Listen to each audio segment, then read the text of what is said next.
Okay, I think we might be... There we go.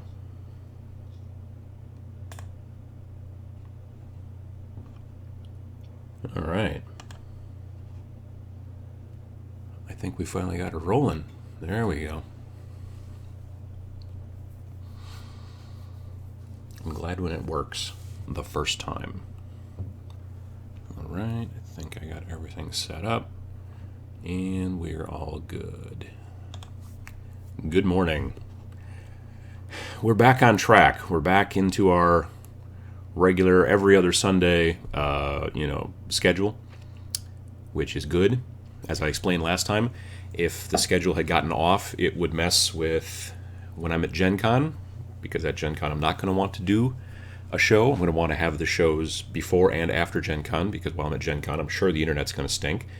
And then also I want to have a live show during Tabletop Minions Expo, which I'll be talking a little bit more about today, and there'll be some more information going on the website later on today. But I know that place does have good internet because it's a university. So I'm going to do a live show there with actually probably a live audience. So that'll be kind of fun too. We'll see how that goes. Anyway, we're back on the normal schedule. So I feel good about that. And I hope everybody's doing well this morning, afternoon, or evening, depending on which part of the world you live in. What have we got here? England, Wichita. We've got a lot of different places. Somebody talking about today's subject already, about being unable to order Shadow War Armageddon from the GW site. Luckily, I was able to get my copy from my local independent-friendly neighborhood, friendly local gaming store, FLGS. So I'll be talking a bit about that a little bit later on. Hello from Finland, Tasmania. Wanted to thank you for restoring my love for wargaming. Well, you're welcome. I'm glad to have helped.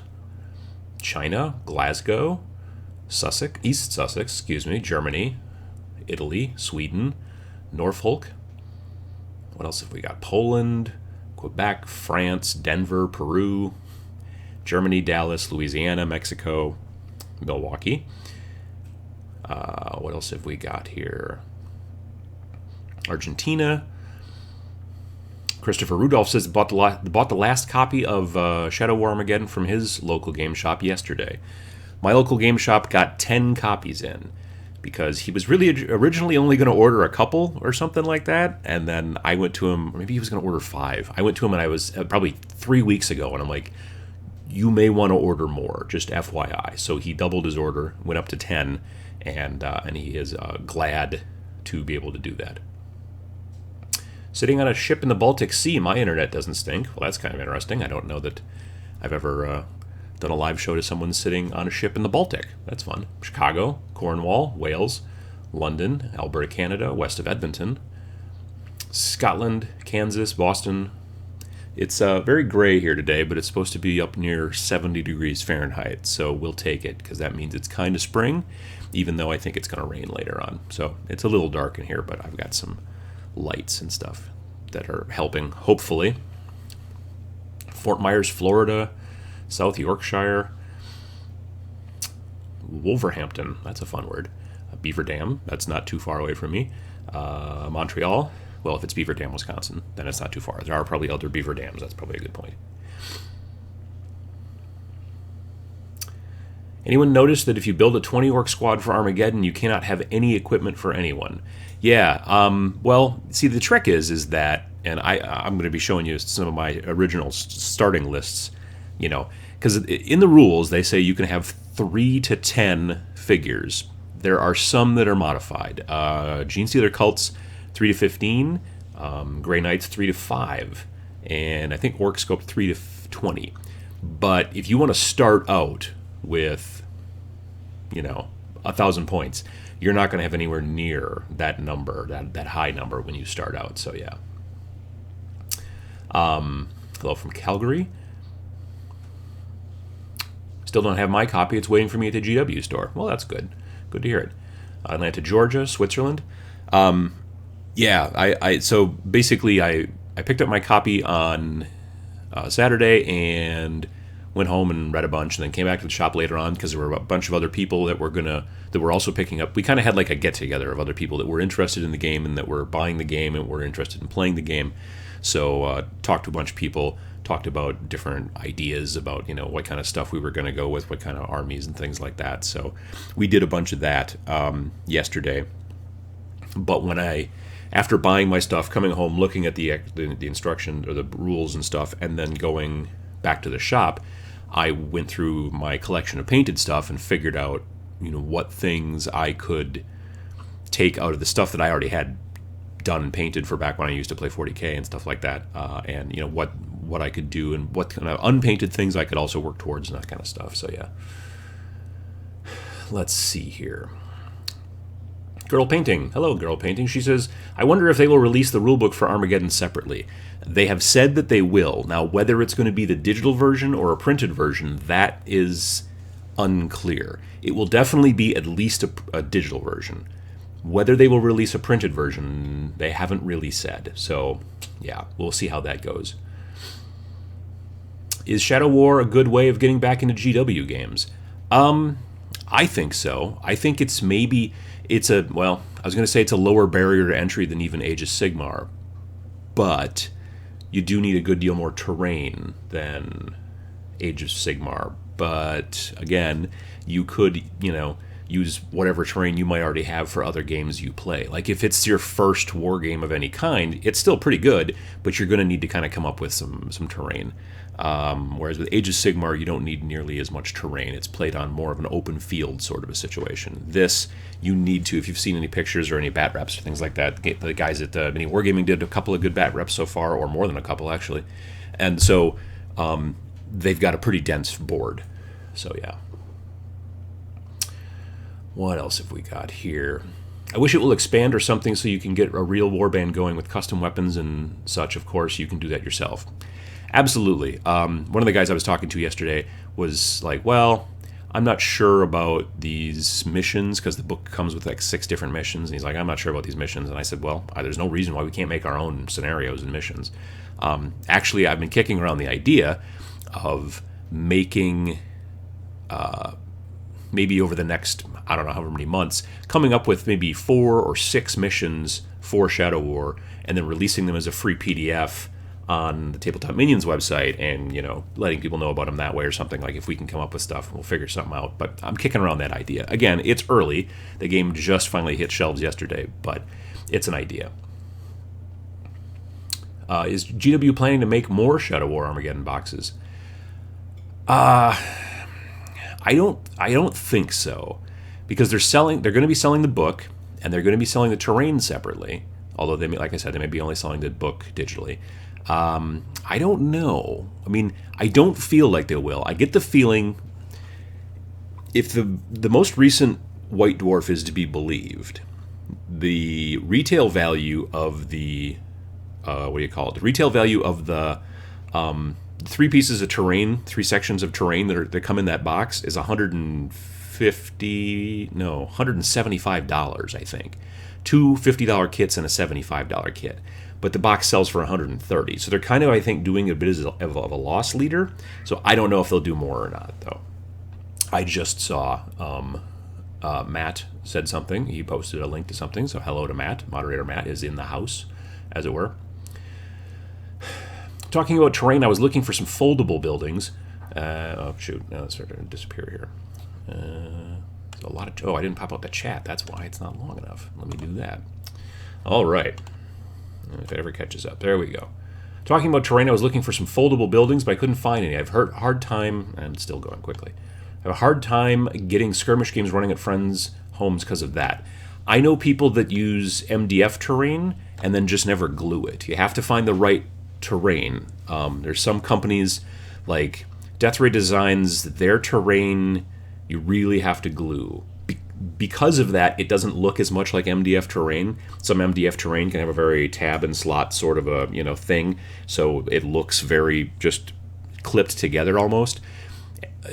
Death Ray Design stuff is designed to be glued, so it kind of hides some of those joints. That being said, it's not something you can just set up and then take down again. But there are companies out there that make stuff like that. That was cat related. that noise.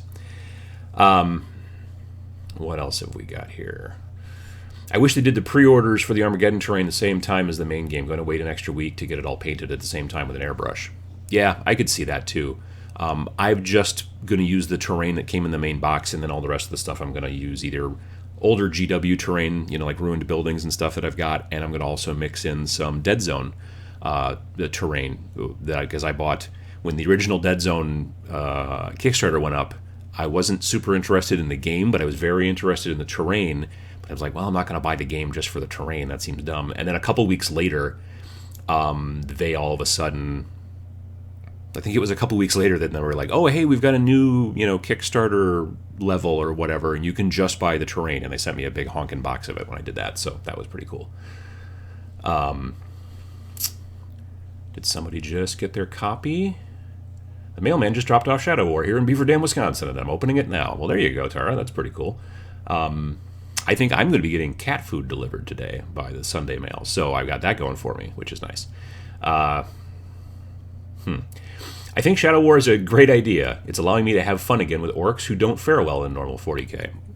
One of the groups that I'll be showing you in a little bit will be orcs, so yeah, I know what you're talking about.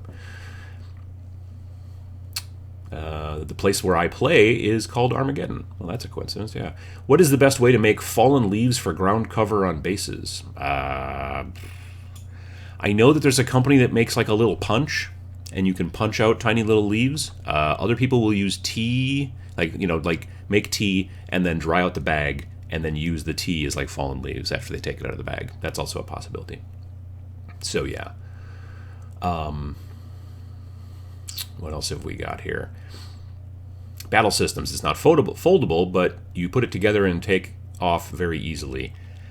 I don't know about that. With my battle system stuff, I had to use a needle nose pliers to get those little clips to clip properly, and I had to squeeze pretty hard in some situations. So I don't know about over time going, taking them up, clipping them apart, clipping them together. I don't know. I glued mine because I was like, well, I'm not going to do that, but that's one possibility. Are there rules for Inquisition teams that aren't Grey Knights in Armageddon? Currently, no. I'm hoping they do that. They have said that they will be releasing more. They'll be releasing more of. So there's a free packet that came out actually before the game hit stores that had. It's a PDF and it's got rules for a bunch of different armies that didn't come in the box. So there's Chaos Space Marines, there's Genestealer cults, there's Tyranid warriors, there's a bunch of different stuff. Eldar, Dark Eldar. And they have said on the community site just recently that they'll be really doing another packet like that with more armies. So I have a suspicion that Inquisition might be in there. That'd be pretty cool. So, good afternoon from Paris. Good afternoon. Matthew asks, Wisconsin has Sunday mail? I'm pretty sure the entire country has Sunday mail. Matt. Only for parcels, though. Not like regular mail. You won't get bills and stuff like that. But packages are, I think the USPS does Sunday delivery for packages. Now he suggests that this channel should pivot to cat videos, and I'm not particularly ready to be there yet, but we'll see how it goes. So what else have we got here? Let's get somebody else. Ayachara? I can't pronounce that. I'm about to open my copy now. I picked up some AdMech for my force as well. I looked at Adeptus Mechanicus, and I was going to pull the trigger, but then my store didn't have Rangers in stock, so instead I went with Genestealer Cults. So I've got a box of Genestealer, I can't remember, I think Neophyte Hybrids.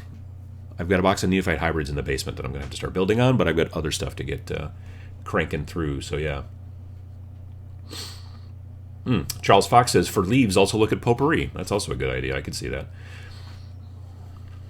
Have you played Shadow Wars? Does the game take a while to go through? The more people... I've not yet played. I've watched some... I played a little bit of Necromunda back in the day, and this game is a good deal like it. That being said, I have not played any yet since I just got the box yesterday, but from the battle reports that I've watched, it can go kind of long. It can go very quickly. You can end the game really quickly by bottling out really early. Okay, so there's some people here in the chat, and that's good, and I'm glad to see it. Here's my question. The term for basically your entire army deciding to break and take off is called bottling out. You have to take a bottle test to see if you bottle. Why is it called that? I've done some research on Google and I can't find out why it's called bottling or a bottle test.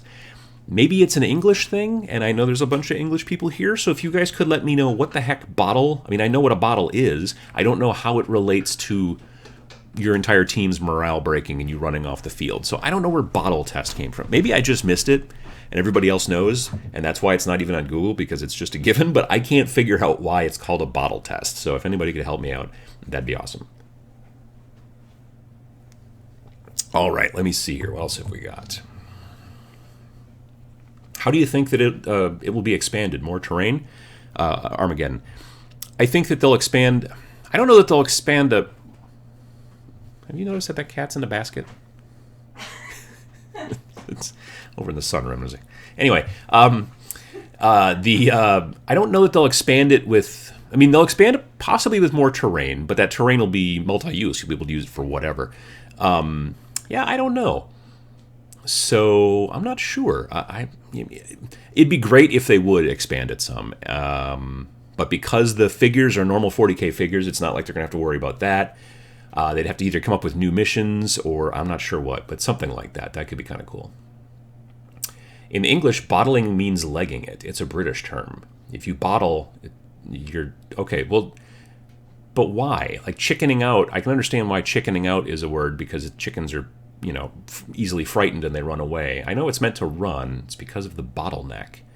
In the UK, when you lose your bottle, it's the same as losing your nerves. Huh. All right, well, that's interesting. Losing's one bottle is courage. Having bottle is courage from drinking. So if you've emptied your bottle, you have no more courage, and then you run away. Okay, all right, I could see that. And it's a beautiful day in Pittsburgh. Well, thank you, Jason Lewis. Yeah, I've heard that for years, the bottling out, and I've always been like, I don't know what that means, but now I guess it makes more sense. I mean, so like liquid courage, I've heard of that, obviously. All right, cool.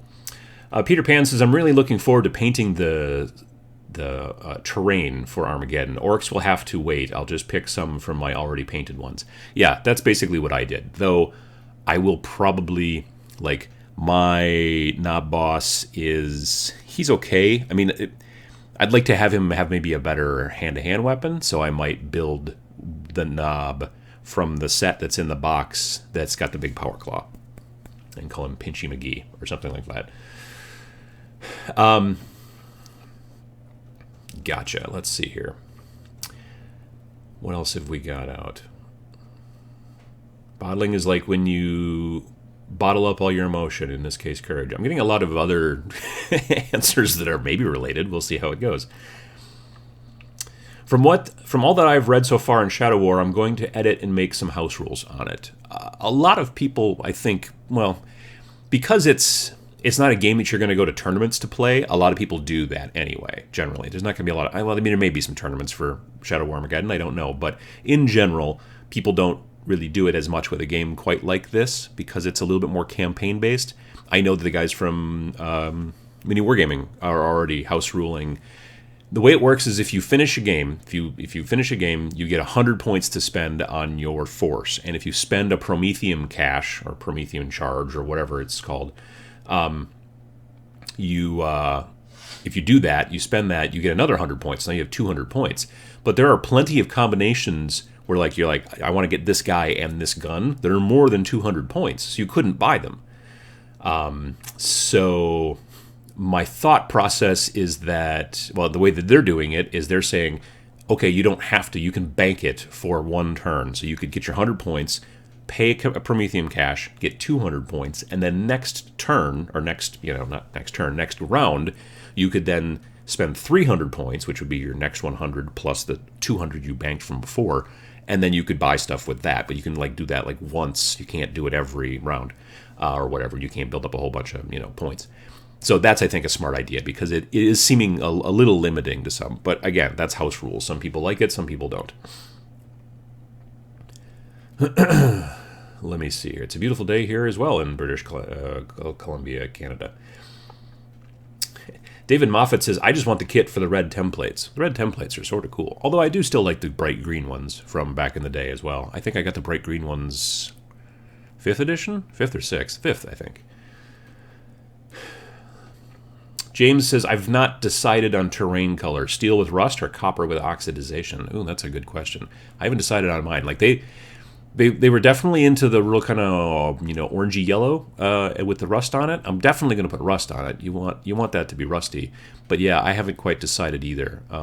For a while, I thought maybe like a dark red. But, that's a good question. I haven't decided how I'm going to paint mine. I already have a bunch of the Dead Zone stuff painted, but when I painted those, they were painted more for Dead Zone, so they've got kind of a... I don't know if you have this in your neck of the woods, but I live near the train tracks, so very frequently I have to wait for trains to go by when I'm trying to get anywhere. I live on the wrong side of the tracks. So the shipping containers that go by are always like blue, red, green. No, not red, more of an orangey red. And so I painted all of my terrain like that because my thought process is that people would come to this whatever world and they would bring these shipping containers and then turn them into places to live. So I kind of went that direction. And then I made them very sun-bleached by using... here's a trick for people if you want to make terrain or basically anything look sun-bleached. Go to Secret Weapon Miniatures and buy... They have some washes that they sell. They have a wash called Parchment. You buy that stuff. It's like a tan color, like a light, kind of almost bleach bone color, and you brush it vertically onto whatever surface you want to look like it's been out in the sun for a really long time, and it works pretty well. I like it a lot. So anyway, that's what I did with my terrain for that, but I don't know that that would necessarily fit in with the GW aesthetic because it's a little too bright. But obviously they have been changing, that up a little bit because the terrain that they've been showing off on the website and on the box and all that stuff is pretty bright yellow kind of. So I don't know. We'll see how it goes. What else? Six Gunner asks, have you used MDF bases for minis? Are they as good as plastic?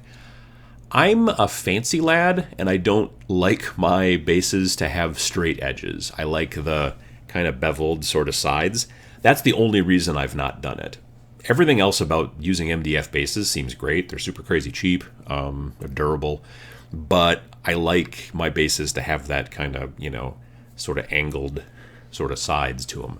And so that's why I haven't used them. But like Gale Force 9, if you go to a convention where Gale Force 9 is there, like Adepticon or Gen Con or whatever, they have an entire huge display set up with different little bins of different sized MDF bases, and they sell them. Basically, you get to fill up an entire like Chinese takeout, foldy paper thing for like, I don't know, 10 or 15 bucks. So you can just stuff it as hard as you want and with as much as you want of that stuff, and yeah, you're set. So yeah. What else have we got here? Avi says, I don't understand. How does the point system work? In any rule set, I doubt Grots can beat Grey Knights. Well, probably that. Yeah, Grots by themselves, certainly. The way that the game it works is that you get 1,000 points to start your, group with, your warband. And, there are models like orcs are maybe like 60 points or less, depending, like youths, I think, or maybe 40. I have to look at the book.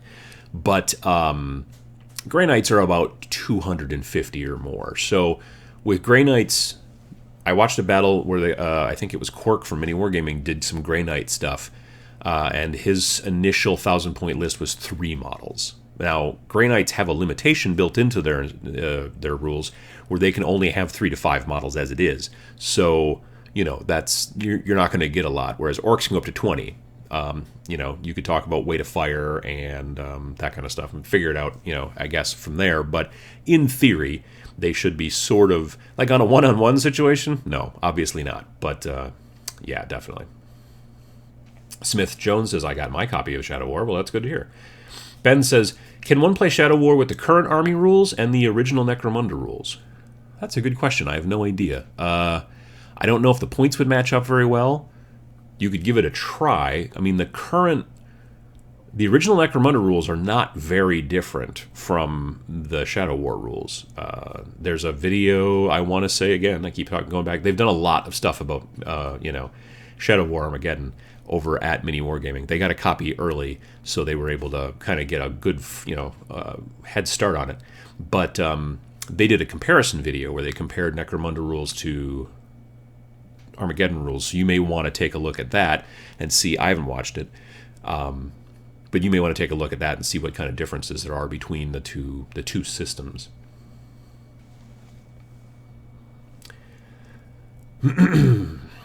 Chris, the Viola player, says, will you be releasing a video on conversion? I'm really struggling figuring out what I want and need to do.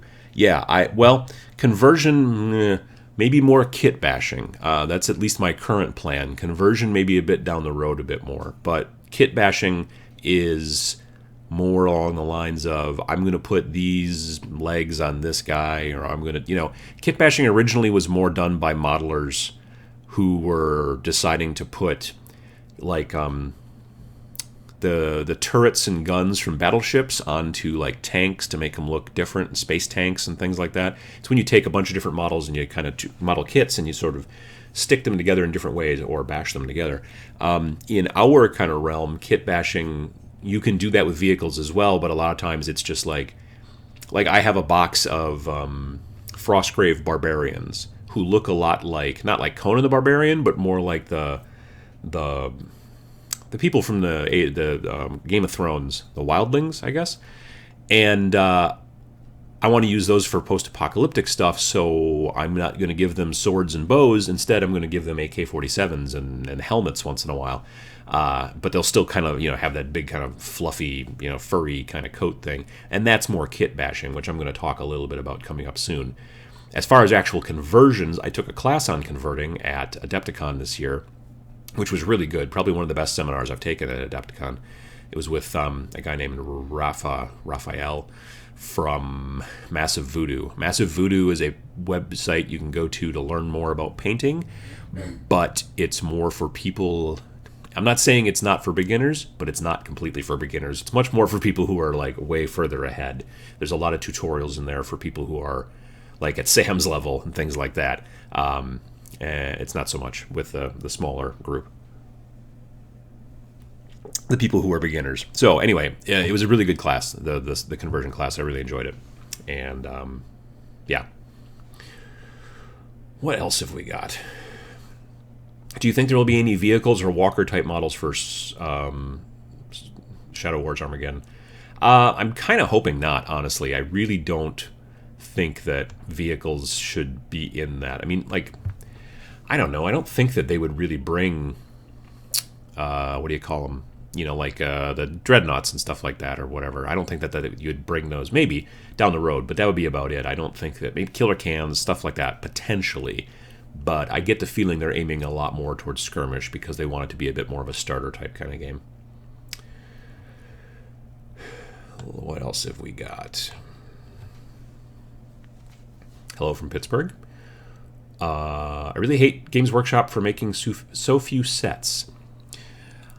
I think that they probably misunderstood how popular it was going to be to some degree. I don't think it was a thing they did on purpose.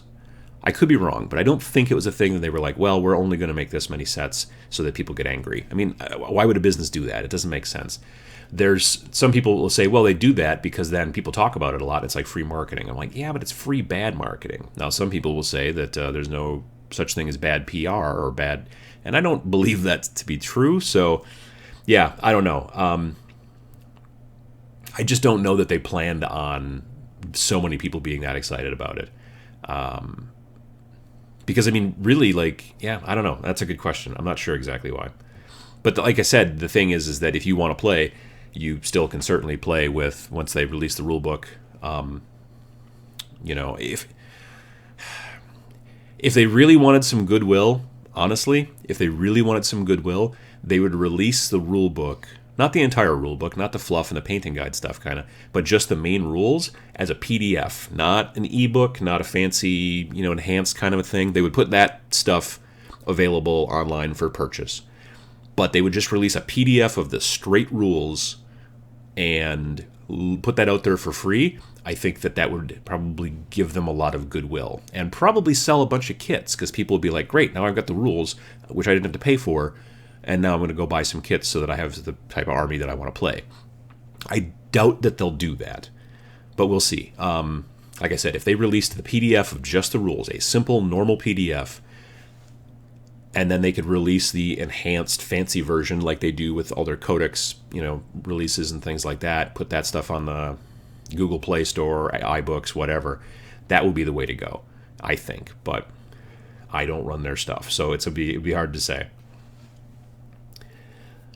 Forge World are promoting Death Corps and Elysian for Shadow War. I am interested in the latter as a viable choice. Well, that'd be kind of cool. The Death Corps are interesting. I like the models.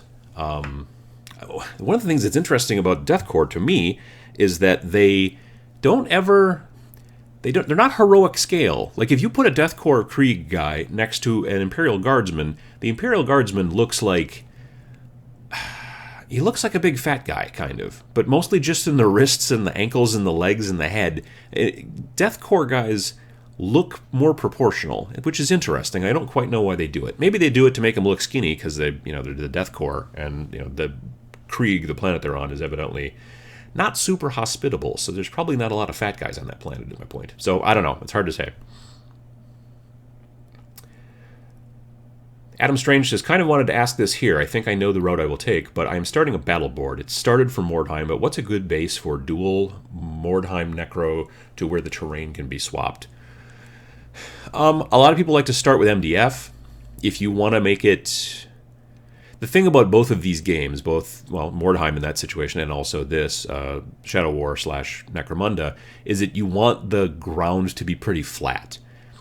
You could put maybe like a river running through, or a creek or a stream running through. So you might want to put some pink insulation foam on top of your MDF and then carve into it a little bit.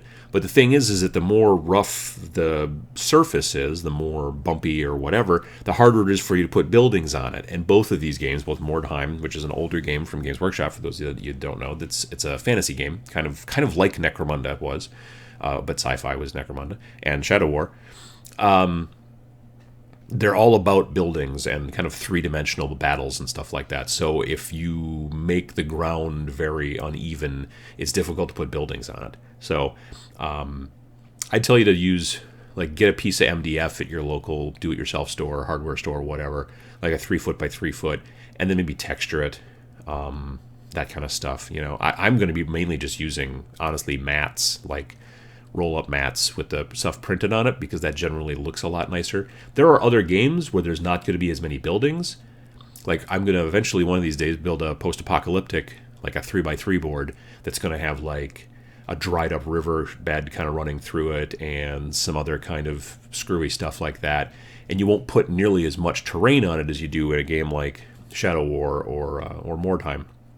And that's why I can kind of do that, but it'll be mostly pink insulation foam for the base. So yeah, we'll go from there. What else have we got here? Becomes an instant collectible. There we go. Okay. Smith asks, why are Nurgle demons always fat? That's a good question. I wonder if that's if they're trying to say something. I don't know. Why are Slaanesh always really fit? That's a good question.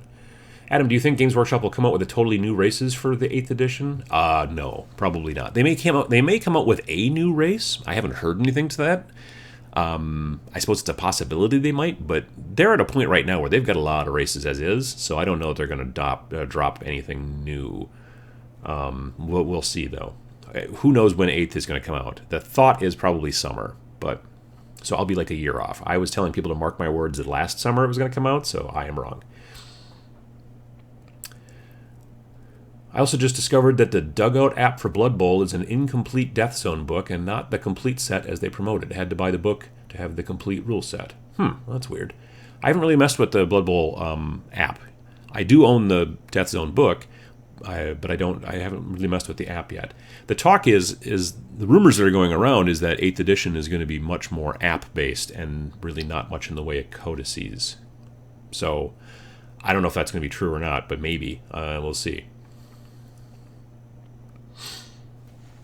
Hey, Adam, I know this is off topic, but I can't seem to start collecting boxes for dwarf factions for Age of Sigmar. Any idea why? They've not made any. I don't know what. Like, there was going to. People have been saying, why not Fire Slayers, you know? And now they have these Sky Dwarf guys, the Karadararan. Yeah, I don't know why they haven't made any start collecting boxes for dwarves. It seems.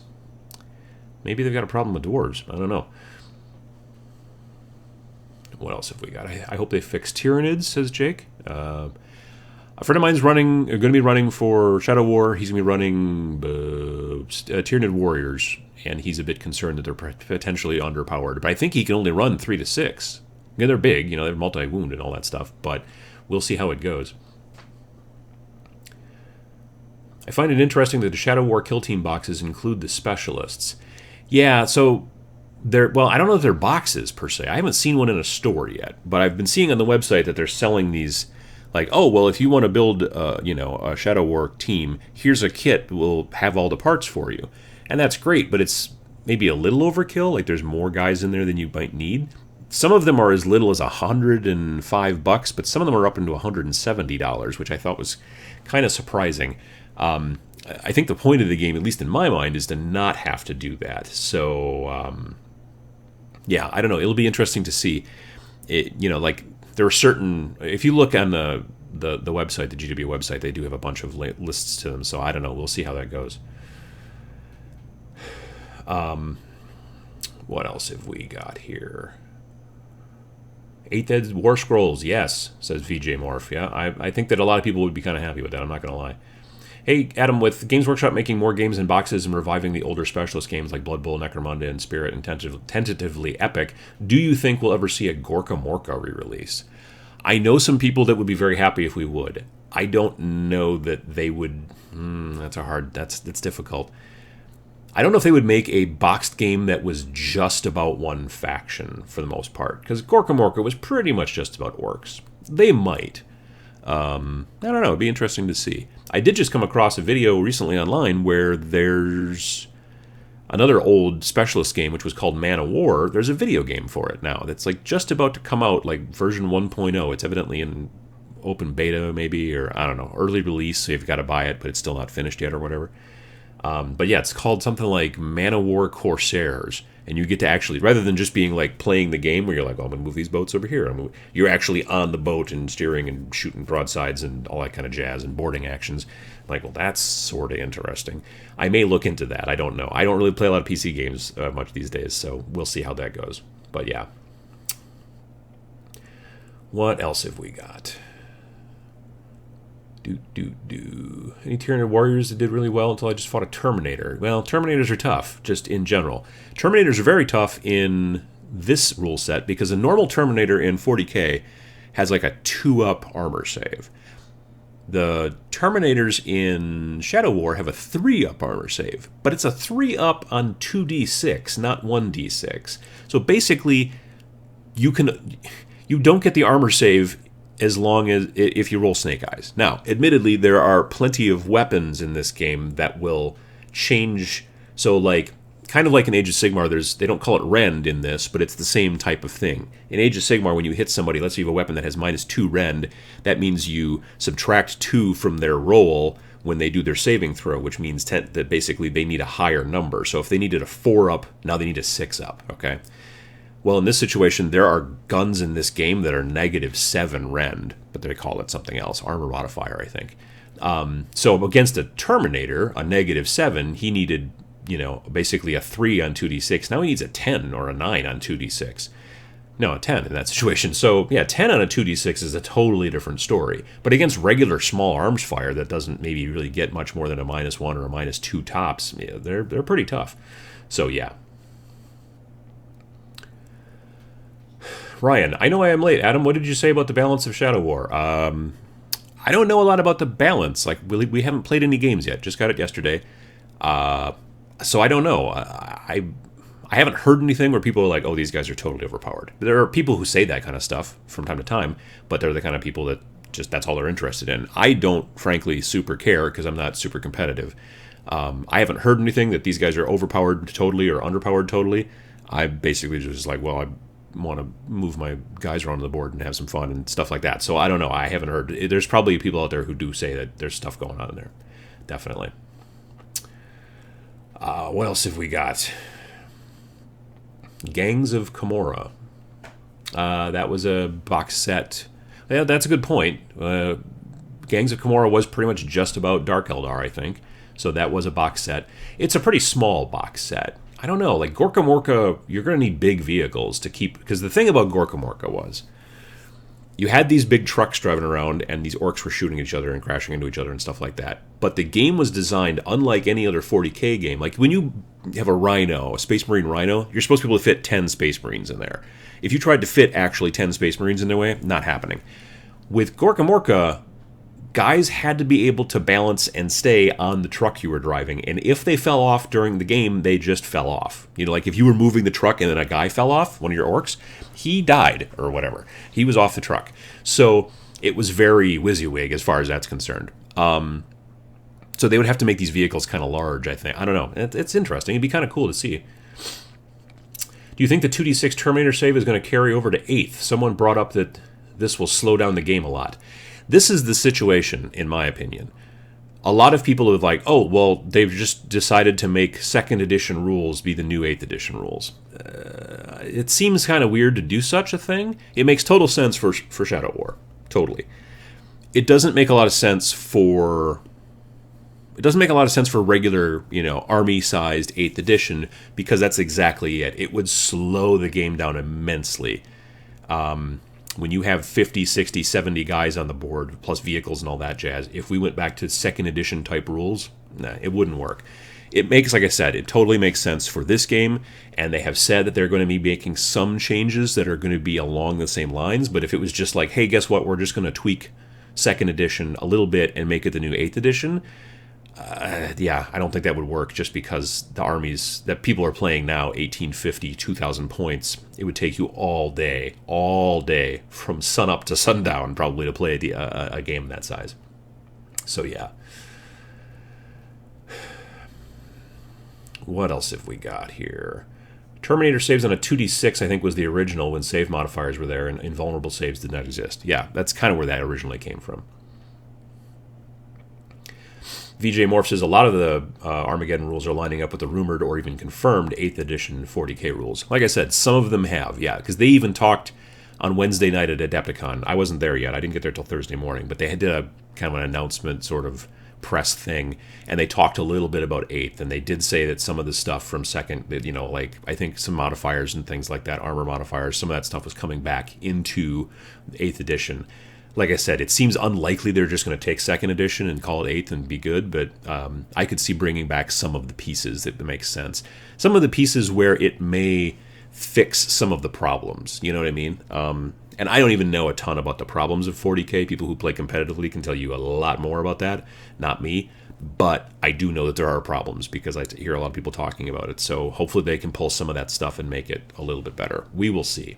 That all being said, I don't see myself getting back into full-blown 40k necessarily, because I'm generally into smaller games. So like something like, Shadow War totally makes sense for me. And I'm super happy they did it. But for like a normal game, like even, Age of Sigmar, my 1,000-point forces are maybe 25 to 30 figures max. I don't see myself playing 2,000-point games Age of Sigmar. Most of the people that I hang around with here, we predominantly stick it around, 1,000-point games. Maybe 1,500, but almost every game I've ever played has been 1,000 points. So I like that personally.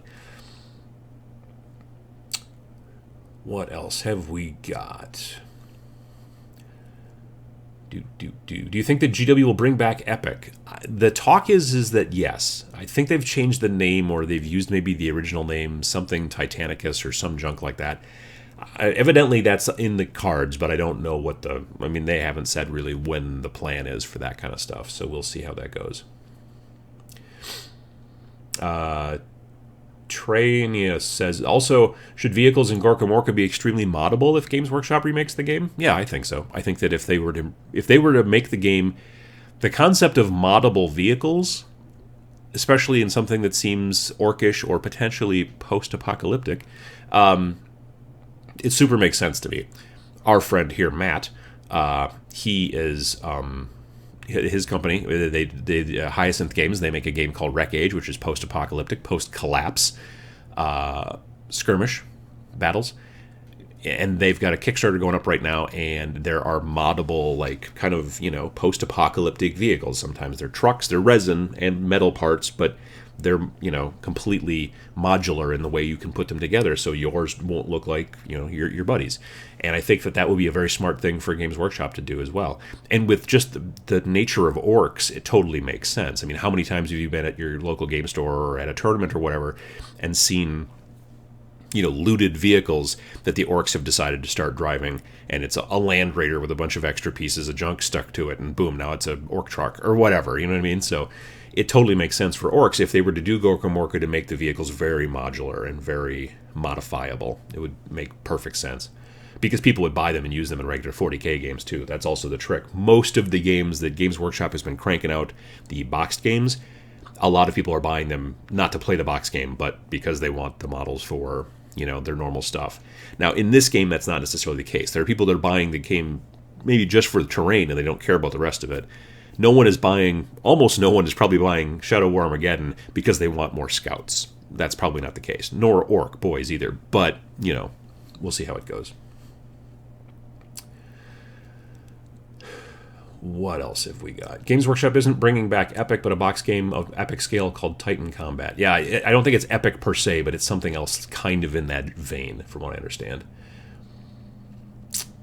What else have we got? The game of Sigmar I played yesterday involved a 70-man zombie unit. That's big. That's that's a single unit of 70. That's really huge.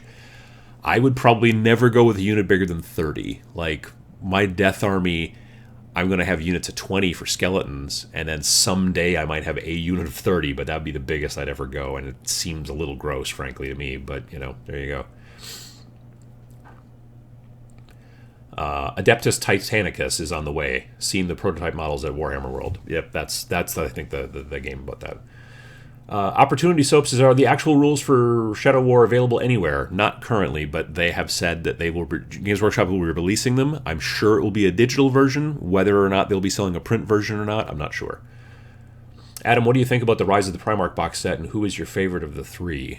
I haven't really seen... Is that the Triumvirate one? Because I saw that at the store recently, and...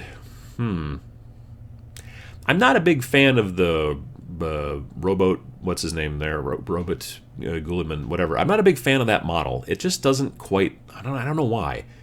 I mean, it's technically well done, but it just doesn't, it doesn't talk to me as well. I think, honestly, I like the Cypher one quite a bit, but, he's not super fancy either, so... As Armageddon is a hive world, it would make sense for them to bring in some similar gangs and Adeptus Arbites? I can never pronounce that word properly. Well, the thing is that Armageddon is not just a hive world, it's also a hive world that is constantly under attack. And it's not just like, well, there's some, gangers in the underhive. There's strike teams and kill teams coming in. Orcs, I mean, obviously it's been overrun. If you've read some of the back stuff about Armageddon has been overrun by orcs almost overrun by orcs like 3 times. So that's kind of where this is coming from. So yeah. What do you think of Games Workshop's latest artwork? Yeah, so at Adepticon I bought the 30th anniversary reprint of the original Rogue Trader first edition 40k book. And as you thumb through it and look at the artwork and then compare it to today's stuff, it's like some of the artwork, and God love him, it was 1987, but some of the artwork looks like it was drawn on someone's notebook while they were bored in biology class. Some of it was also pretty good. But when you compare it to the stuff that they put out today, I mean, when you compare it to this, I mean, it's just astounding, the difference. It really is. So, yeah, I think that, I have a definite kind of nostalgic kind of, love for some of that stuff, because a lot of the artwork that was even in the 1987 version of Rogue Trader did end up in the Space Hulk, instruction booklets and things like that, black and white instruction booklets that came in the Space Hulk box, which is really one of my first real kind of exposures to the world of 40K. So I do have some nostalgia for it. But when I look at the two of them as a person who went to school for art and stuff like that, I'm like, yeah, it's amazing how different they are. So yeah, definitely. What else have we got here? Are you going to watch the new Alien Covenant movie when it comes out? I don't know. Maybe. I went and saw Prometheus. That was not great. But I went and saw it. Now, that being said, will I go see it in the theater? I don't know. I am really becoming not very happy with the theater-going experience. So maybe it'll be one of those things I'll wait until it comes out in the, Blu-ray or whatever. But yeah, that's a good question. Maybe that'll be a Blu-ray. Did you see Blood and Plunder at Adepticon? Any thoughts? I'm assuming that was the one with all the pirate stuff. The boats looked really cool. I don't know why. Like, I'm interested in a pirate game, like video game, and I don't seem to be super interested in a pirate game, tabletop game, and I don't know why that is. I have a suspicion it's because I feel like a 4x6 table is not big enough. I don't know. That's a good question. The boats do look cool, but then on the other hand, when I look at the boats, like, the scale looks wrong. Like, that's a really small pirate boat. You know what I mean? Because they've got a bunch of guys on there, and I'm like, that should be bigger. But then nobody wants a 4-foot-long pirate boat. Okay, I take that back. A lot of people want a 4-foot-long pirate boat. But then reality sets in, and you're like, where am I going to put a 4-foot-long pirate boat?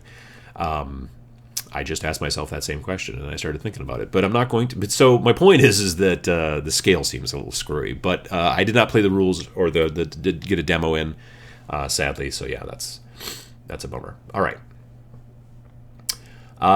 Someone's asking about cultists. Well, let me actually move into that and talk a little bit about cultists, shall we?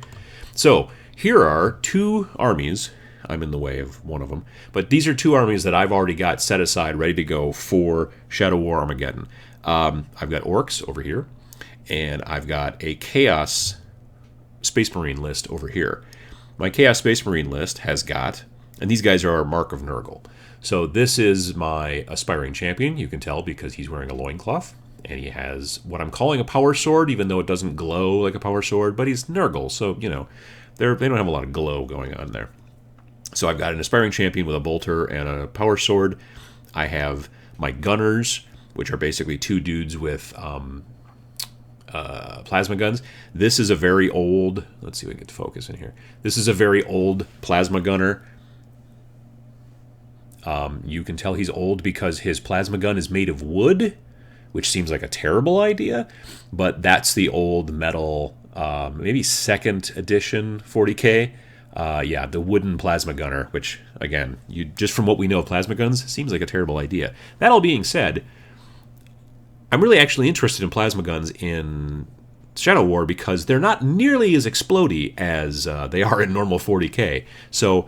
I like that. And they have 2 different power levels and the whole deal and some sustained fire, so that's cool. This is a newer one here. He is fine cast, but I like the detail on these guys pretty well. And I did a little bit of object source lighting. It's kind of washed out here, but you can kind of get the glow from the thing. It's glowing on his face and stuff. But yeah, so those are my 2 gunners in my starting force. This is just a regular old Space Marine with a bolter, Chaos Space Marine with a bolter, again, Mark of Nurgle, and then I've got 2 cultists. And these are actually the cultists. If you go back and watch my video about simple rattle can tricks, these are the guys from that video. I'm actually painting up more cultists in the basement right now. I did probably 2 hours yesterday on 6 guys, and they're very close to being done, because I'm kind of speed painting them like I did these guys. These 2 guys I did in about an hour. A couple years ago. But yeah, so this is 1,000 points right here. And everything's very WYSIWYG. So you've got, again, like I said, bolter and power sword. Actually, I've got the list over here. Let me look up the list. But that's, it's not a lot. Like, admittedly, those guys can only do 10 maximum. But, yeah, where do we go here? No, that's that. I don't want that. Nurgle. Here we go. So the leader is aspiring champion with a power sword and a bolt gun. You've got the two specialists. They both have clip harnesses too. So clip harnesses are important because if you're up on a walkway and you take a hit, you have to roll against your initiative, I believe, to see if you fall off of the thing. If you spend the points for a clip harness, then when you're on a walkway, you're clipped on, you can't fall off. So for 10 points each guy, it's actually really kind of nice. The recruits, one's got a regular auto gun, which would be this guy with the cloak, and the other guy's got an auto pistol and a bludgeon.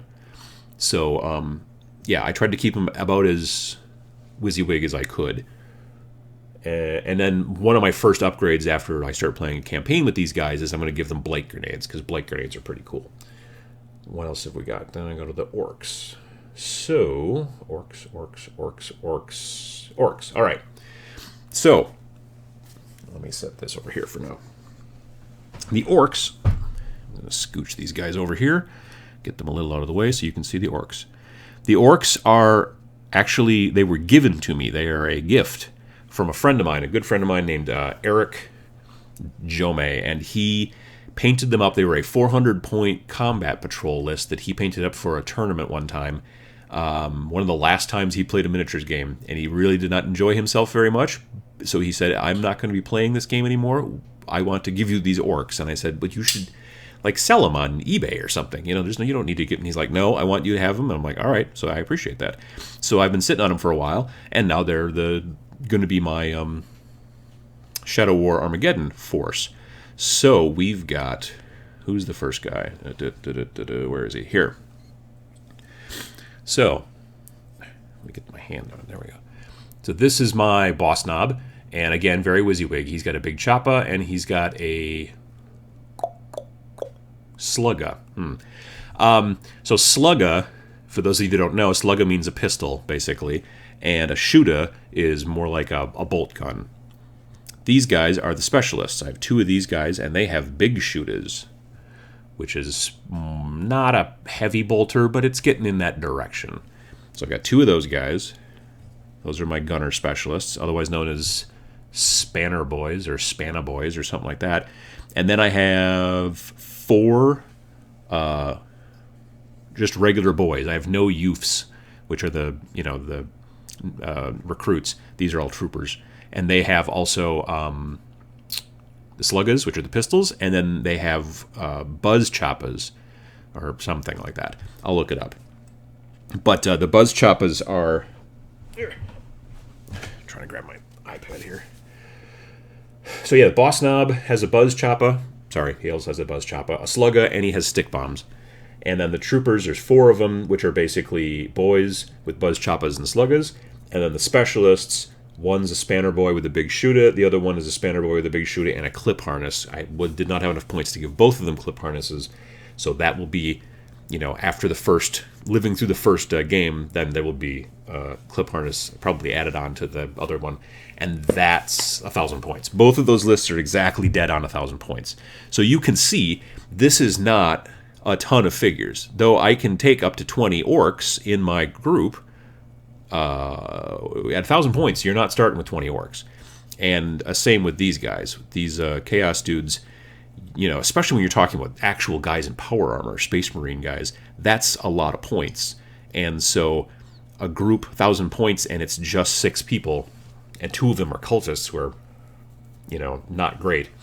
Yeah, that's kind of how it works. Anyway, that's kind of where my guys are at. And I'm also building...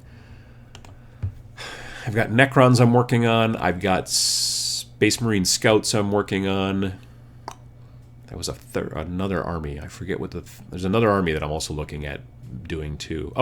Yeah, the Genestealer cults. So that's where I'm at. Adam D says, "Hey Adam, thanks for the tip on my MDF. The guy at Death Ray was a huge help on spray painting." Yeah.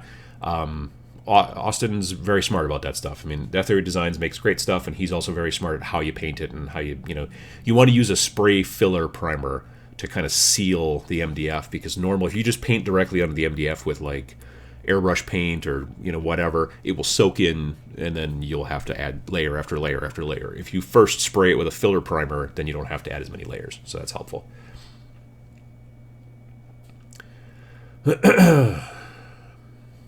What else have we got? Any comments on the profiteering on eBay? Total ripoff prices on there for the box sets now. It's the market. You know, people do that with... did that with that little tiny Nintendo NES system that had like 30 games on it or whatever. People, because you still can't get that in stores. Don't know why. I would think that Nintendo could make more products than what they do. But yeah, you know, there are people that are selling that $60 game console for $200, $300.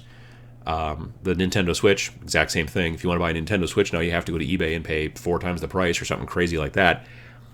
It's what people do, because the thing is if people didn't pull the trigger on that and buy it, people didn't go, sure, I'll spend, $300 or $400 on Shadow War Armageddon, then people wouldn't sell it on eBay. You know what I mean? People are doing it, so therefore people keep selling it.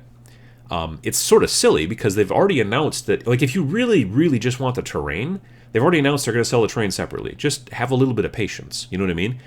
And if you're like, but I really, really want the rules. Well, again, they've said they're going to release the rules separately. Have a little bit of patience.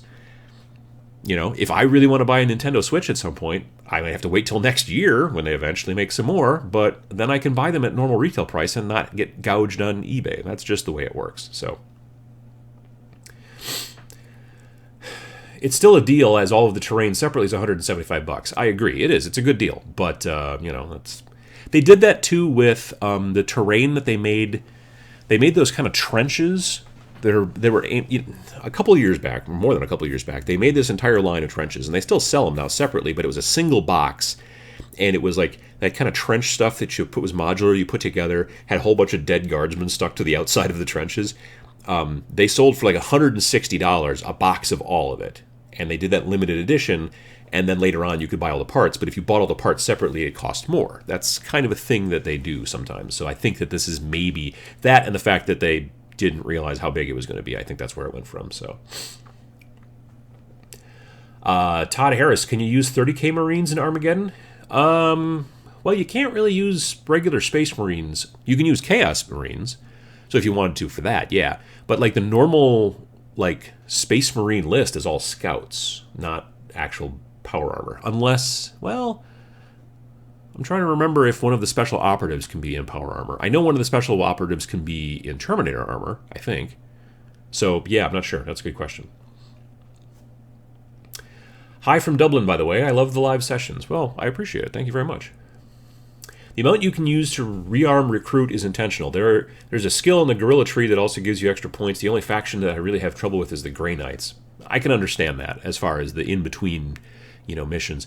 For those of you out there that are wondering, though, this game is really designed, and it really shines, just like Necromunda did, just like Mordheim did. It really shines when you play linked campaign-type games, when you play that way. If you just play like a one-off, like those lists I just showed you, that's 1,000 points. They're not very big lists, and they don't have a lot of cool stuff added on. Someone earlier mentioned, well, you can get 20 orcs into a list, but then none of them can have anything. Well, yeah, that's the point, because it's not designed to be one-off games. It's designed so that you start small, and then you add people, you add recruits, you add equipment to the people you already have. Some people die, and then you have to replace them and stuff like that. So that's kind of the concept. It says in the rules that you're supposed to play to 15 Prometheum caches. Every time you play a game, if you lose, you get 1. If you win, you get D3 Prometheum caches. There's certain times when you're going to want to spend Prometheum caches, so you have to kind of balance that in your thing. But they say that you're supposed to play to 15. But they've also said if you only want to play to 8, knock yourself out. If you want to play to 10, that's fine. If you want to play to 4, whatever. It's your game.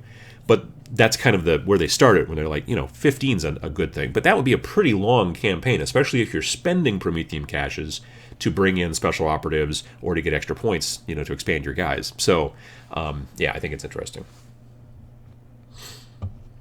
What? Someone just asked a question. Adam, do you like the Aliens movie? It's one of my favorites. I do like the Aliens movie. I'm a big fan of... I like Alien. I like Aliens. I like the third one. I like the director's cut of the third one well enough. The fourth one is okay, but it's not great in my opinion. It's okay. So we'll see how this new... I didn't like Prometheum very much, but we'll see how this new Alien Covenant goes out. I even liked Aliens vs. Predator. I don't remember if I saw the second one. I might have. I know I like the first one just fine. I mean, it's not as good as like the original, like Alien or Aliens, but it's still pretty decent. I got my Switch on a pre-order with money from a sale of my old Ravenwing Force I wasn't using. Well, that's a good way to kind of, you know, turn one thing into another, so that's cool. Yeah, I mean, like I said, I don't play a lot of video games anymore. I was kicking around the idea of the Switch for a while. Upon further reflection, I'm certainly glad I didn't buy one on eBay or anything like that. They're going to have to make some more games for me to be interested. I love handheld type games. I was always a big Game Boy person, and then Game Boy Advanced, and then the DS and stuff. I kind of stopped after a while. This is getting off topic, but frankly, the problem that I'm having with Nintendo over the last 5, 6, 7, 8 years is the fact that as a guy in his mid-40s, there's not a lot of games there that I don't feel weird for playing, you know, because it's little cartoon, you know, this and that. And I'm like, could you guys make something that's just a little bit less kid-oriented? I know that's sort of a dumb thing to say, but that's what I'm looking for. So, but I do love the concept of handheld gaming and being able to walk around with it or whatever, you know, take it places and stuff if necessary. So I'm just hoping they kind of make some things. I know that they've got plans. They're going to do Skyrim and things like that. If they can kind of do some more games that aim towards not just little kids, then I'd probably be more interested. But right now, I'm not particularly interested in getting a Switch because there's, frankly, not a lot of games that I'd be super interested in. So that's me, though. Zetro says you can take one Space Marine veteran in power armor as an operative. That's what I thought. I thought it was one of the... You could bring one in. And I know you can bring in a Deathwatch veteran, too. I think it's another option. Like Deathwatch veteran, I think you can... I know definitely for the Chaos Space Marines, they can bring in Terminators. And I know that the Gene Stealers... I know the Grey Knights can bring in Terminators, too. So that's kind of interesting. Myotis Phimosis asks, do you have any Horus Heresy models? Actually, just recently I ordered, speaking of eBay, I ordered from the Betrayal at Calth box set. There's just 10 like regular tactical Marines, but 30k style. I ordered a set of those on eBay just because I want to use a bunch of the parts and stuff like that for some things and whatever. And I've never painted any of those, so I might actually just make some of them up as well. So I do, that's all I own. I don't own any other, you know, I don't own any of the Forge World stuff for 30k. I've never actually played 30k. I just ordered some of those models off of eBay. It's just the set of like, I think it's 10 tactical Marines on sprue, so. In my opinion, Inquisition is just perfect for this kind of format. Yeah, I absolutely agree. I really hope that they make Inquisition free rules, you know, like they did for a lot of the other armies, because back when the Inquisition Digital Codex came out 4 or 5 years ago, I was still playing 40k on and off, and I thought I could add some Inquisition to my army. It would be a lot of fun. They would be fun to model and all that stuff. So I started going on to eBay and going to different places and stuff and buying a bunch of old Inquisition models. So I have, and I stripped them, you know, but then I never went forward because I stopped playing 40k, and I haven't sold them on eBay yet either myself. So I think it'd be a lot of fun to make like a cool Inquisition warband for Shadow War, and that's what I'm really hoping that they do release something like that, because it'd be great. So yeah. Decided to listen to the Horus Heresy audiobooks recently, been enjoying them, and I've not even played 40k in a couple of decades. Yeah, I have not listened to much of Games Workshop's. I've read a bunch of their stuff, but I've not listened to many of their audiobooks. I listened to one audio, more like an audio play. We were driving to Gen Con, I don't know, 3-4 years ago, and somebody had it like on CD and then put it in, and we listened to them on the way to the car on the way to Gen Con. And that was interesting. I generally prefer a little bit less audio play and a little bit more audio book myself. So I've been thinking about it. The problem is that when I do listen to audiobooks, I get them on Audible, and none of the Games Workshop stuff is on Audible, and it's kind of expensive. Like, you know, some of those audiobooks can be like $30, whereas with Audible, I think I pay $14.95 a month or something like that, and I get a free book every month. So, yeah. So I don't know. I wish they would move over to Audible. I know that they're on Kindle now, aren't they? I think that the Horus Heresy stuff is on... You can get the Horus Heresy stuff, and I think the normal Black Library stuff, I think you can get on Kindle. And Amazon, I believe, owns Audible. So you'd think maybe it's coming. We'll see how it goes, but yeah.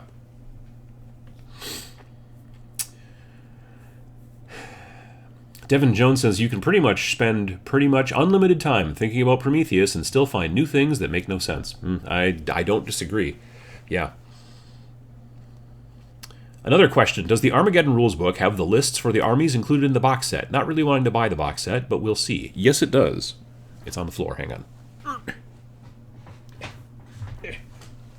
And I'm back. All right, so Armageddon rulebook, and so there's pictures, lots of Space Marines junk, and this is the stuff that doesn't need, in my opinion, to be in the free PDF if they were to make one. But so this is Astra Militarum veteran kill team. This is Space Marine kill team. Space Marine Scout kill team, and that's Orc Boys kill team. So yeah, the rules for those three armies are in the main book. The rules for the other armies are free PDFs on the website. You know, like I said before, Tau and Eldar and Dark Eldar and Grey Knights and Orcs. No, not Orcs. Sorry, Chaos Space Marines,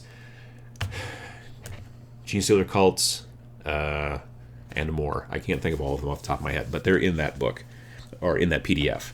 So, like I said, if they're smart, well, in my opinion, if they're smart, they would release just the rules portion of that book as a free, normal, easy, just regular PDF, and then, you know, go from there. Make a fancy, advanced or enhanced version that people can buy to put on their iPad or their Android tablet or whatever. That great, do that too. You know. So, hey Tim, how you doing? Let's see here. What else have we got? Blood Bowl teams. Are the old Blood Bowl teams now available on the US GW site? I saw something just recently about how they're going to be doing those, not print on demand, but like kind of made to order for Blood Bowl, and I don't know. I thought I got an email about it yesterday, so I think maybe, yeah. Todd Harris asks, no cat shenanigans today. There were some cat shenanigans earlier, but they seem to have calmed down. My wife went upstairs, so sometimes they follow her up there to see what she's doing.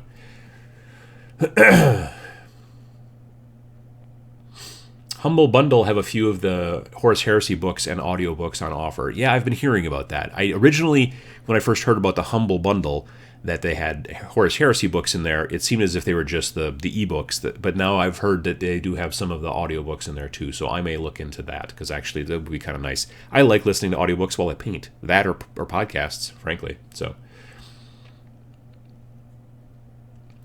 there's currently a great deal on Humble Bundle. Yep, several people are mentioning a bunch of that.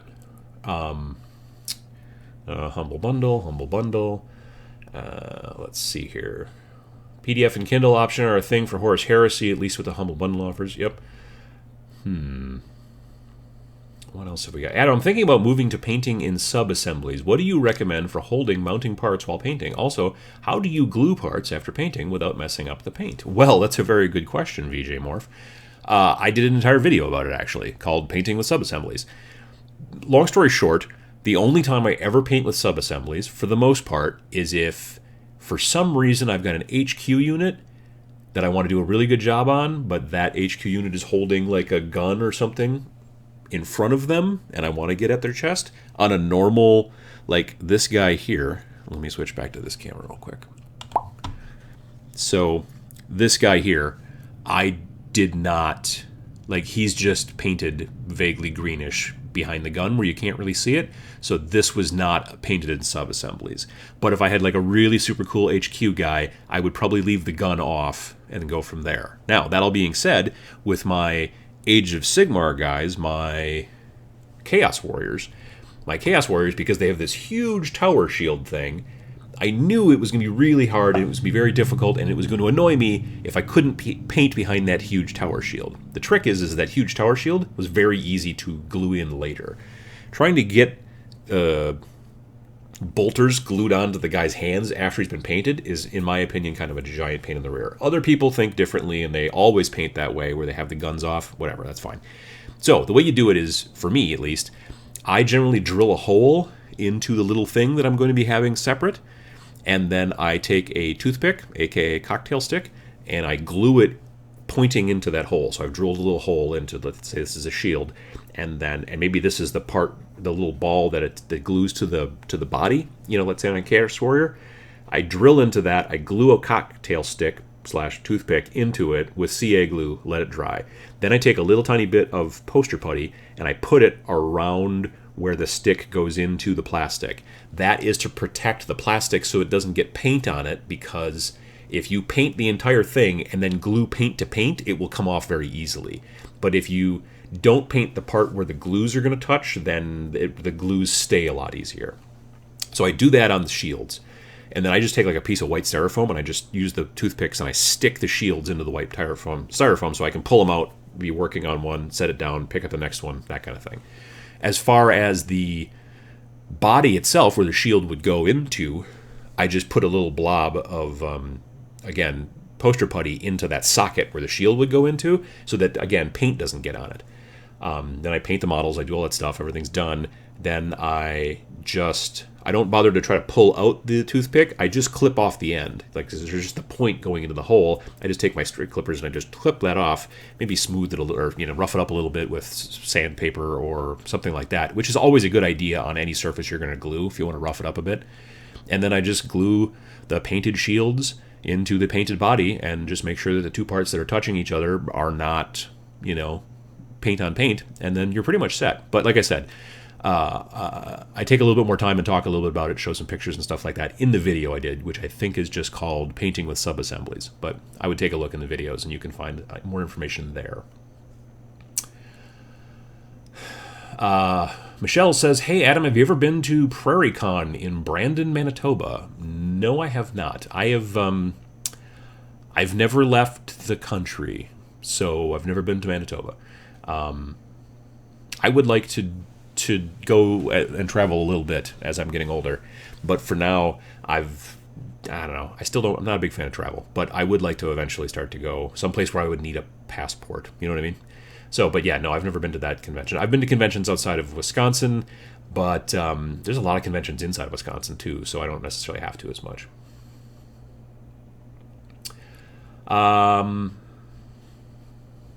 The Drop Podcast says, "I need to figure out what color to prime the Shadow War terrain with." Yeah, no, same here. I'm trying to figure that out myself. I still haven't quite decided which way I want to go with that yet. So there was some examples that were not the same yellowy color, I believe. It was either in the book or else it was in the most recent, what do you call it? The most recent White Dwarf. I totally blanked on the name. I think it was in White Dwarf, which I don't know where I've put it, but it's around here somewhere. Yeah. Dorn Jr. says, "Adam, off topic, how is Nerd Bunker renovations coming along? Any chance of a short work in progress vlog video?" I have been cleaning, but that's about as far as renovations are concerned. I'm not going to be doing any construction or anything along those lines. I'm just going to try to clean as much as possible, get the lights. I want the studio lights to be attached to the ceiling as opposed to sitting on stands, because then I'm less likely to trip over them. The stands, because at the bottom they're like a tripod and they kind of splay out, the stands, and I don't want to trip over them. So in that situation, using ceiling-mounted stands, basically, that would attach to the lights would be easier and clear up the floor space a bit. I haven't ordered those yet. They're not super expensive. You can get them online for $25, which is not too bad. But yeah, I've just been basically cleaning and not getting as far as I would have liked lately, because last week was crazy busy. So part of my hope today, maybe, but most likely this week, is to get a lot further along on cleaning the basement, because I want to start doing more videos again with Sam. We've been talking about it, and we've got a couple of cool ideas, and it's just literally me being a slacker and not getting things set up down there. Like, I need to actually figure out a way in this upcoming early part of the week, because I want to do an Adepticon booty video. I need to figure out the best way to get the second camera set up down in the new studio, which is to say the basement. And so I've got to, because I haven't really done a two-camera shot, since I've moved back to the basement. So I have to get that figured out. Anyway, this is all weird technical stuff that is in progress. So yes. Let me see here. Any good hints about how to paint small things like Blood Bowl balls, which are not subassemblies but are very small things themselves? I would tell you to do, well, you could either just use some blue tack or poster putty or whatever you guys call it, and just stick it to something. I would probably stick it to a pill bottle because I always have lots of pill bottles. But you could stick it to a small paint pot. I happen, for reasons that I don't quite remember, to have a very small. Oh, I bought this at Adepticon. I have this is a paint pot bottle for P3 from Privateer Press. So, Formula P3. I wonder if it's called P3 because it's Privateer Press paint. I just thought of that. Anyway, you could just use some sticky stuff and put it on the top there, and then just paint that, Blood Bowl ball right on here, and then peel it off when you're done. That'd be a way to go, I think. I've all of a sudden gotten plugged up in the nose. I apologize for that. JP Got Rocket says that, hey, orcs, I'm painting orcs right now as well. These orcs are really nice. I like the paint job that my friend Eric did on them. I'm going to, like I said, I do think I may redo, not because of paint, but because of loadout. I might make myself a new knob with a power claw, pinchy, and we'll see how that goes. But yeah, I've never actually painted orcs. Have I? Well, I've painted fantasy orcs a little bit, not even for miniatures gaming, but more for like just RPG. Well, no, I think I did paint some fantasy orcs for maybe Song of Blades and Heroes once. But I've never painted them really for 40k per se, or for even, like Age of Sigmar or fantasy, along those lines. Boop, boop, ba-doo. What else we got here? I reckon the Assassins would be a cool alternative to Spirers. Spirers? I know, okay. Maybe hard to balance and stuff. Yeah, I would think that the Ordo whatever Assassinatorium guys, which were in the... I think you can buy them separately, but they were also in that Assassination game or whatever boxed set. Yeah, they would be sort of OP, I would think. I mean, if they're anything like what they're supposed to be, because, I mean, that's the point. They're supposed to be overpowered, because that's why they're assassins. Yeah, so that'd be interesting, because they may make a rule set for them as well. It'd be interesting, one of those free downloads like they did for most of the other armies. That'd be kind of interesting. It'll be hard to see. If you have exposed floor joists, you could use trouble lights and just clip them where you need them. For the basement. I do have, there's exposed floor joists up there, but I don't generally use the trouble light type things. I already have. Actually, they're LED panels that are about a foot square, maybe a little bit smaller, and they're designed to attach to normal, light stand connections and all that stuff. So there are, like I said, there are relatively inexpensive. They're basically like a light stand, except they're upside down and they don't have the feet on the bottom and they don't stretch out as far. They have a plate and you screw it to the ceiling and then drop it down. So, yeah, that's my plan as far as with that kind of stuff. Eventually someday, I will. I'll have some sort of video and show the whole thing, the basement. We'll see how long it takes before that happens. The Noob Painter asks a question. Adam, do you have any TMX news? Yes. Basically, my plan is to hopefully today, later this evening, to update the website so that I'm going to put some forms on the website. There's going to be a couple different things. My plan are to put them on the website. One is an information about housing. Okay, for those of you that don't know what TMX is, it's the Tabletop Minions Expo. It is a 2-day miniatures gaming event that I'm starting this year in Oshkosh, Wisconsin. It's going to be on the University of Wisconsin-Oshkosh campus in the Grunhagen Conference Center. June 3rd through the 4th, which is a Saturday and a Sunday, 2017. So it's coming up less than 60 days away. We're going to start small and grow slowly. So this year will probably be pretty small, but I'm going to keep doing it. And the Grunhagen Conference Center, the main floor is the conference center part, and then it's like dorm rooms on the following next 2 to 10th floor. So you can stay for very cheaply at the conference center. I think it's $40 or $45 a night, and there's 2 twin beds in there, so you and a friend could hang out and do that kind of stuff. Matthew has posted a link to the website, which currently doesn't have a lot of information, but it has a little bit. Soon it will have more, and by soon I'm hoping by this evening. One information will be about the housing and how you contact the convention center to reserve your housing and all that stuff. And then the second thing will be probably what's the word I'm looking for? A form, a web form for game masters, and I think that's what we're going to call them, game masters, to register to say they want to run events. The events that I'm looking for people to run are going to be demos, home-built rules, big multiplayer things, narrative stuff. There's no tournaments. There's none of that stuff. It's a lot of demos. It's an exposition. You're coming there to learn about new games, play big, weird homebrew rules, that kind of stuff. And so I want to get people who are interested in saying, yes, I want to run it, to be able to have a place to put that information in. Then a fast follow after that will probably be, here's the form that you would fill out if you want to say you're coming, because I'm going to be doing probably t-shirts. So I have to finish up that design. And then, like, if you just want to show up on the day and pay money to get in, and it's going to be cheap, you'll be able to do that. But if you want to pre-order a t-shirt as well, and it'll be the only way you can pre-order the t-shirt, for the TMX, you'd have to prepay. Just basically, you would pay for the ticket and the t-shirt, and you'd be set.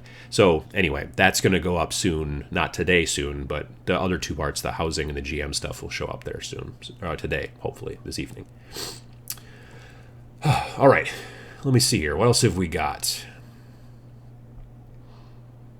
There's a bunch of talk about eBay. I've seen purple orcs, yellow orcs, blue orcs.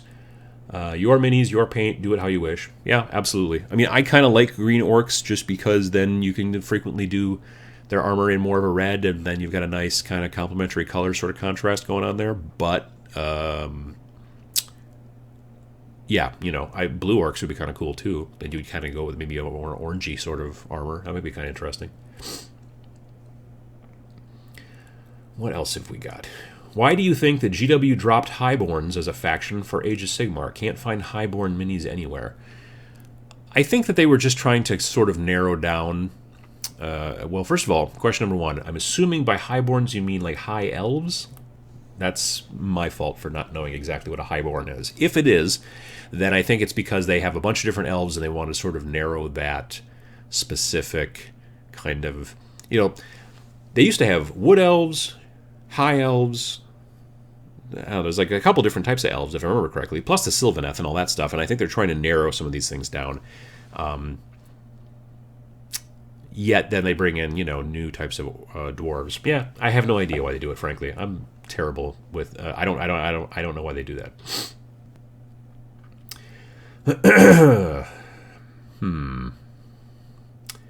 Mark says that Mini Wargaming had a few battle reports with red-skinned orcs. They look okay, but when in combat with red-skinned bloodletters or something, it can get confusing to beginners. Oh yeah, I could totally see that. That's, yeah. I mean, especially for beginners. For people who have been playing for a while, you can look at an orc painted whatever color and you'd be like, those are orcs. But yeah, the visual kind of green skin tone thing going on, that's a very specific thing for, for just visual recognition for people who are new at it. So I get that totally. Josh says, were you looking for any presenters on stuff? I'm assuming that's referring to TMX. Presenters. Well, I've talked with Sam. Sam's going to probably do some seminars, and we'll kind of see how that goes. I mean, Sam will do great, because he's a very good teacher. As far as we'll see how that goes, I think in the future I might want to do more seminar things for people. The trick is that the convention area... There's like one big honking room, and then down in the basement there's another big honking room, which is great, but you wouldn't want to do seminars in those big honking rooms because it'd be too loud, possibly. So you need smaller rooms that are kind of breakout rooms to do these seminars in, and there's a couple, there's like one, two, all this. So I used to run a convention here in Oshkosh, Wisconsin called OshCon, and I ran it from 2001 to 2012. I stopped doing it because I wanted to start the channel and spend my time on that, and my wife thinks it's funny that now I'm starting up a convention again. But that all being said, I've got a lot of experience in running a small convention. So this is not me like just jumping blindly into like, oh, I'm going to run a convention. I've done it for a decade. So, and honestly, the last 5 years that I did it, I was doing it in the space that I'm going to be doing this one. So I know the people, I know the layout, all that stuff. So just a little piece of background there. So I can think of 3 rooms that would be good for seminars. But that's about it. So we'd have to sort of temper our expectations on seminars with how much actual available space there is. One of the reasons I'm also using this place, besides the fact that it's got decent amount of parking, it's also got places for people to stay upstairs for cheap, which is really nice for people who are coming from further away. And also, overall, the convention space itself is inexpensive, so I can make it so that the tickets for people to come and actually come are inexpensive as well. I would be surprised if... I bet a 2-day pass won't be $15. It might be $12. I don't know yet. I haven't completely run the numbers, but it will be inexpensive to come to the conventions. So, yeah. Anyway, that's how it's going. Caesar says, did you play Shadespire at Adepticon? Sadly, no, I did not, because I didn't get there on Wednesday night. I got there Thursday morning. I would have loved to. I guess I didn't realize how big of a PR thing they were going to do on Wednesday night. But anyway, no, I did not. I talked to some people who did. I talked to Terry. If you watched my most recent video, Terry and her husband Nathan, Terry Latorco and Nathan Pullen, they were there on Wednesday night and they both played it. And I was talking to them, I think, probably Thursday afternoon. And it was funny because neither of them has been playing any kind of GW stuff for quite some time, even though they used to play the heck out of it. And Terry and Nathan both said that they could see the game pulling them back into Games Workshop. It's a quick. It's like your best. From what I understand, you're playing generally best out of 3, and you're usually doing best out of 3 in about 40 minutes. So it's very quick, and it's a bit more competitive. Like it's aimed to kind of go towards the X-Wing crowd a little bit. Not the ones that are like, well, I like X-Wing because I don't have to paint, but the ones that are more like, I like the competitive nature with the little cards and the combos and things like that. So it'll be interesting to see how it works out, but they both liked it a lot. They were pretty impressed by it. So I was like, wow, because yeah, they have not played GW stuff in a long time. So I thought that was interesting. What else have we got? Good morning from France. Hello, Ralph. Or Rafe. I'm not sure how to pronounce it in French. Adam, have you ever seen the Warhammer World Museum? I have seen pictures of Warhammer World, but I've never been over there. If I was to go to the UK or to that region, I would probably try to stop in and say hi, look around, because I've always seen interesting stuff there, and I thought it would be kind of cool. So yeah, but I have seen a bunch of pictures. It does look amazing. JP Got Rockets says, what are the challenges in running a convention? Expectations are a challenge. Delegation is a challenge. Marketing is a challenge. One of the benefits that I've got in this situation right now, obviously, with marketing, is I can talk to many, many, many of you. When I first started OshCon back in the day, and OshCon was not just a miniatures convention like this will be, it was a general tabletop game convention. So there was board games and CCGs and RPGs and also miniatures. Marketing was tough. Again, it started in 2001, so there was no like Facebook and stuff like that for the earliest days of it. It was just like regular sort of trying to hit people on the internet. I think I might have talked to people on MySpace. It was a long time ago. So I would talk to people who lived in the same city as I did, who were gamers, and I would tell them about the convention, and they'd be like, oh, I've never heard of it. And this would be 5, 6, 7 years into me running this convention. And I'm like, thinking to myself, we live in the same city. We're both tabletop gamers. It's not a big city. How could I have not gotten this information in front of you in 5 or 6 or 7 years? So, well, I had a conversation earlier in the year with Hank. Hank is one of the two main guys that runs Adepticon. And he says that from time to time, he runs into 40K players in Chicago who have never heard of Adepticon. Adepticon has been going on for 15 years in the Chicago area. It is one of the biggest miniatures conventions in the entire country, and he runs into 40K players who are like, Adepticon? I've never heard of it. And so, that's always going to be a challenge. Marketing is always difficult. I think that's one of the biggest problems. But expectations are also a big one. You always, and I am serious about getting a tattoo with this, it's my motto, and it's start small and grow slowly. So don't think that your first year you're going to have 500 people. Like, if I get 40 people to this convention, I'll be like, yeah, that's cool. That's fine. I mean, the hall is inexpensive enough. I can do that. I can cover. If nobody showed up, I could just be like, all right, well, I'm going to have to pay for everything, which is fine. I could do it. I think some people are hopefully going to show, and that's cool. But don't go into something and say, all right, I'm going to rent this $5,000 a day, hall, and I'm going to get all these people to come, and it's going to be awesome. And it's like you don't start first year gangbusters. It almost never happens, and it happens so infrequently. It's basically it never happens. So take that into consideration. Also, my other biggest challenge is that moderator Matt, will be in Iceland.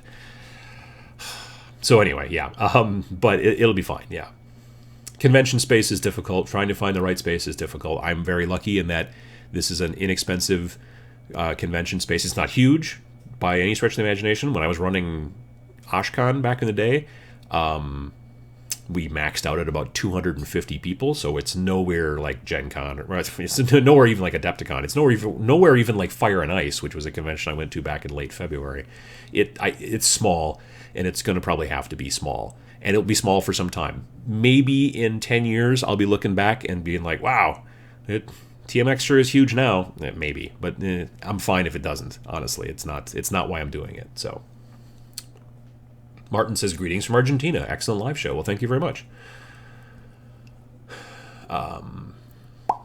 What else have we got? A convention organizer isn't required to provide anything but space. The rest of it is handled by the GMs. Generally, yes. The one difficult part about being a miniatures convention is that part of the issue, like if it's a board gaming convention, then the person who wants to run the board game, you bring a board game which fits in a box that's about this big, and then you play the game. With miniatures, if you're going to come and play, you need to generally bring, like when I go to do demos of Song of Blades and Heroes at conventions, I end up bringing like a couple of plastic tubs because I've got some terrain and I've got the figures and I have a mat and all that jazz.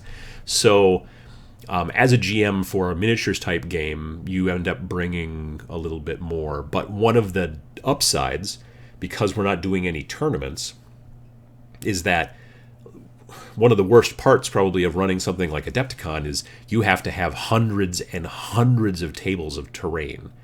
When people pay to come to play at a tournament, they don't expect to bring their own terrain. When a GM comes to show you how to play a game or to demo a new game or to talk about a home building thing that they're working on of a game, they're going to bring their own terrain because they're bringing one table's worth at best. But when you run a convention as big as as Adepticon, that's hundreds and hundreds of tables of terrain, possibly 1,000 tables of terrain because it's big. And so that's got to all sit someplace the rest of the year. You know what I mean? So that's one of the benefits is that I'm glad that because we're keeping this small, I don't have to, bring the terrain for everybody. That's why I don't want to do a tournament.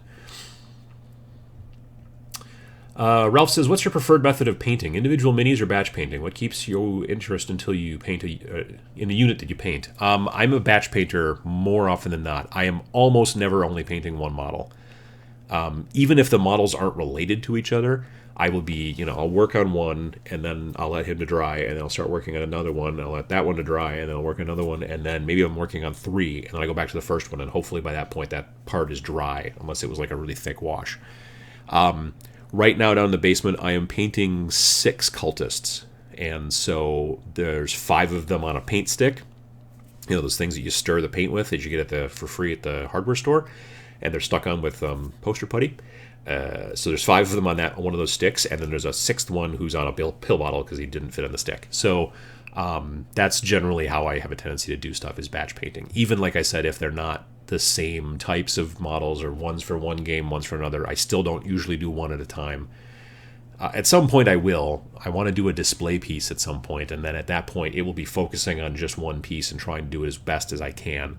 But for normal tabletop stuff, I always batch paint because it just you're not waiting for things to dry so much. That's just basically the case. What else have we got? Chris Montestero. I probably pronounced that incorrectly. I apologize. Might I suggest getting on the Madison 40K forum, maybe posting there? Yeah, that's potentially. I am going to be doing a bunch of that kind of stuff to some degree. And like I said, it'll start slowly, or start small and grow slowly. But yeah, it's like I said, no tournaments. It's going to be a lot of... So let's see. The people that I've talked to so far, I've got a friend who's good friend of mine since I was 16 years old.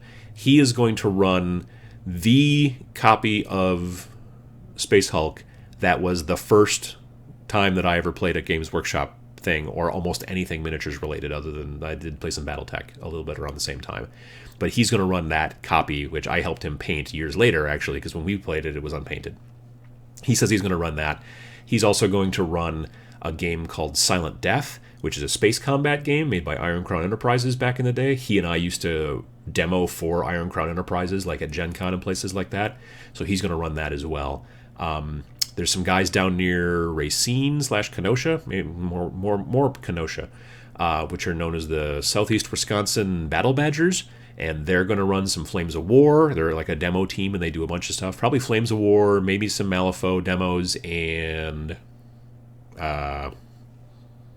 Batman, the DC game. There's a guy that I met at Fire and Ice. You might have seen some of the pictures I posted. He was running a big, huge, like, Lego AT-AT battle, and he just contacted me again recently, was asking about it, so he wants to come. So there's going to be a lot of different little things like that. It's going to be kind of weird, sometimes some kind of more house rules type things.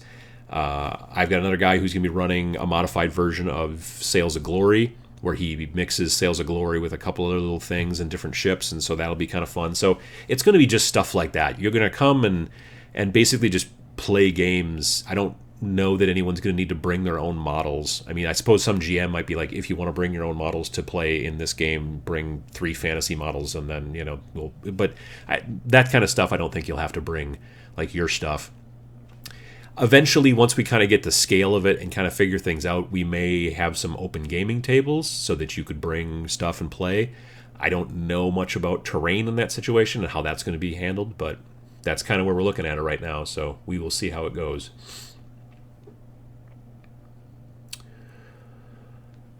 What else have we got? What do you think of a campaign tournament for Shadow War over a 3-day convention? A fight in the morning and a fight in the afternoon over 2 days. Do you think that would work? I don't know. I mean, I don't know how great the Shadow War game is going to be for tournament-type play. I don't know if people will try to go down that road. Like, I'm really looking forward to sitting down with some friends and playing some longer, campaigns over a course of time. But I don't know that it would be like a thing I would go to a tournament for. You know what I mean? Well, first of all, I'm not a tournament player, so I'm not going to go to a tournament for anything. But even if it was more narrative, I don't know. I'd have to kind of know the people a little bit. But other people, totally. Like, I expect to see probably some of the Shadow War stuff. Maybe there's going to be a tournament at Gen Con. Maybe there will be at LVO, Las Vegas Open, in next February. So we'll see how it goes. What kind of poster putty do you use, Uncle Adam? The kind I find always leaves residue, so I use silly putty.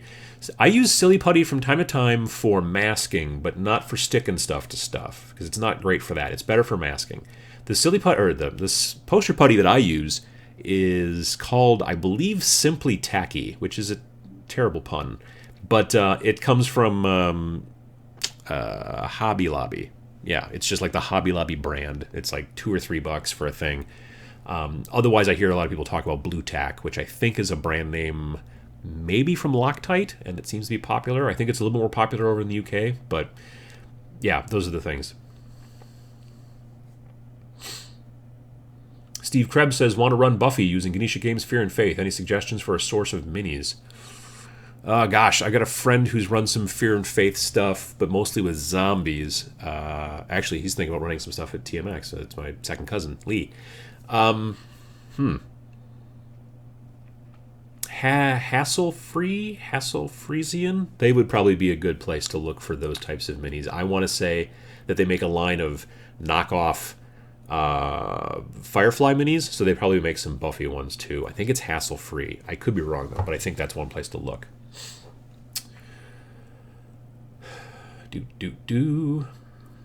PropMech says, so I guess I'm off a week. Didn't think the live stream was happening until next week.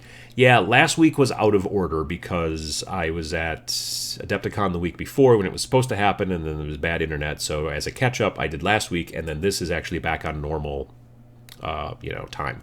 I explained earlier, if I throw off the order by a week, then I'm going to end up needing to do a show when I'm at Gen Con, which will be basically impossible, and then I won't be able to do a live show with a live audience on Sunday morning at TMX which I'm planning on doing because the university has pretty good internet. So my hope is that at 9 a.m. on Sunday morning to have a slightly hungover, probably, live show with a live audience for everybody. So we'll see how that goes. So yeah. So yeah, that's why we're back on the normal schedule and everything. But there've been 2 in a row. So yeah. Ralph says, that's my problem. Batch painting puts me off painting more often than not. I actually found I produce more minis if I do them individually. Everybody's different. So for some people, that's the case. I have found, I will be perfectly honest to admit to you, my maximum amount of batch painting is probably 12, I think. 12? Yeah, I think about 12. Maybe 15, but probably 12. When I have painted skeletons and beastmen in the past, I think 12 is my max. So I've got 3 paint sticks with 4 on each paint stick, and that's as far as I want to go. Too much batch painting will kill me. All right, maybe I won't actually die, but it will kill my ability to actually get stuff done, certainly. So, yeah, I can see that. Maybe your batch painting threshold is 5, that's cool. But yeah, that's definitely, too much of it can be disheartening, but it's faster, I find, especially for regular troops. Like if I was to put 5 HQ units on a paint stick, that would be madness. But for normal, regular type of troop guys, throwing a whole bunch of them on some paint sticks and going to town that way, up to about 12 for me seems to be the kind of the limit for me, definitely. What else have we got? Yes, Dan, it's called Simply Tacky. It is, yeah, that's what they call their poster putty. It is, when I first, I never even registered it. I was doing that video about poster putty, and I was holding up a package of it, and I looked at the name and read it off, and then I was like, oh, jeez, it's like they almost rickrolled me or something. Maybe not rickrolled, but you get the point. What else have we got? Some old Horror Clicks models, or hassle-free for Buffy stuff. Yes, Andrew, you're right. Actually, my friend that runs Fear and Faith does use a bunch of Horror Clicks models, because he doesn't really paint, so that's even a better thing for him, is that he can just knock them off of the big, weird, clicky base and put them on a regular, 25mm base. And he's done that a bunch for his... like I said, he's usually fighting zombies, not vampires and stuff, but, the rule set's good for either of those things, so definitely.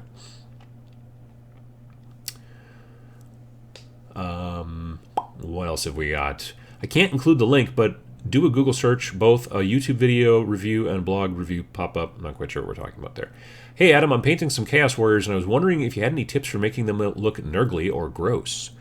So normally what I do for my... these are what? Chaos Warriors. So you're talking about Age of Sigmar. When I did mine, I thought about making my Chaos Warriors look like they had Nurgle rot kind of going on. I decided, because I had so many of them, not to go that direction, and I just painted them, I painted their capes green, like they were deciding to start kind of picking up some of the Nurgle type colors in their uniforms, but I didn't really go through and start actually modifying them. Now, if I go down the road and add more, the next batch of 12, maybe I will Nurgle them up a lot and then be able to mix those in, so you'll have a unit of 12 where some guys are still, mostly clean, and then some of their friends are starting to get kind of Nurglified. In that situation, I would probably just use green stuff or liquid green stuff. You could use liquid green stuff and dab it a lot with an old brush you don't care much about. If you watch my video called The Real Use for Liquid Green Stuff, it talks a lot about how to texture with that stuff, and it can make things look kind of gross and dirty. And then as far as paint is concerned, pale greens, if you make their skin tones, if you do see any skin on them, although with Chaos Warriors you don't too much, but if you do see any skin tones, do a light green and then paint flesh over it, because it will give it kind of a greenish tinge and make them look a little diseased. Those are all kind of easy things to do that you can do. Like I said, the green stuff modification can take some time, and I was not in the mood to go that direction at the time. So, but that'd be a way to go too. We have a noisy cat in the other room. Let's see here. What else have we got? Yeah, another limited edition box. If it was pre-order, you should be able to order it and get them. So I'm not sure what that's related to. Apologize. What? I got a noisy kitty down here. Mark says, Adam, we were talking about the Katana paintbrush and where to find a review about it. Oh, sure. I own a Katana paintbrush. I like I like the brushes from Gears and Games and Gears. I like the brushes quite a bit actually that they make. I mean, besides the fact that they're amazing for like travel and being able to get around with them, because the brushes from Games and Gears are kind of like pens in that they have like a cap and you can pull it off and then you turn this part around and you stick them back together again, and now you have a normal. It's not just like a, you know what I mean? It's not just like a normal brush with the furriness at the end. It's two-part, and then you can, you've got a cap that can protect it, and they come in a little pouch of like 4 or 5. So I do like their brushes, and the quality of the brushes is also quite nice. And that katana brush is really nice for doing freehand stuff, for painting like individual teeth, like on a monster, tiny little teeth, and you just want to get some paint in there. And if you can't get your tip on your brush to stay really, really, tight, one of those little katana brushes is worked, because it's not really a brush, it's just a tiny piece of like pointed silicone, and so you put some paint on there, and then it always stays together because it's a nib. But yeah, it's I like their stuff quite a bit actually. So I own, oh gosh, 3 sets of their brushes, maybe 3 or 4. I bought 1 set at Adepticon this year that are designed. They're synthetic, and they're designed more for metallics. Like he took the brush, got it wet, and then he just pressed it straight down like onto my hand, and so like the brush was like the bristles were kind of going like at an angle, and he just held it there for a bit, and then he dipped it in water and then rushed it back and forth across my hand, and then it wasn't like janky. So the way he was explaining it is that those brushes are very good for metallics, because natural bristles, not synthetics, frequently get broken down by metallics. And I'm a big fan of painting with metallic paint. I'm not a non-metallic guy. So, yeah, I was like, well, awesome. I will definitely buy those. And those are relatively new. So,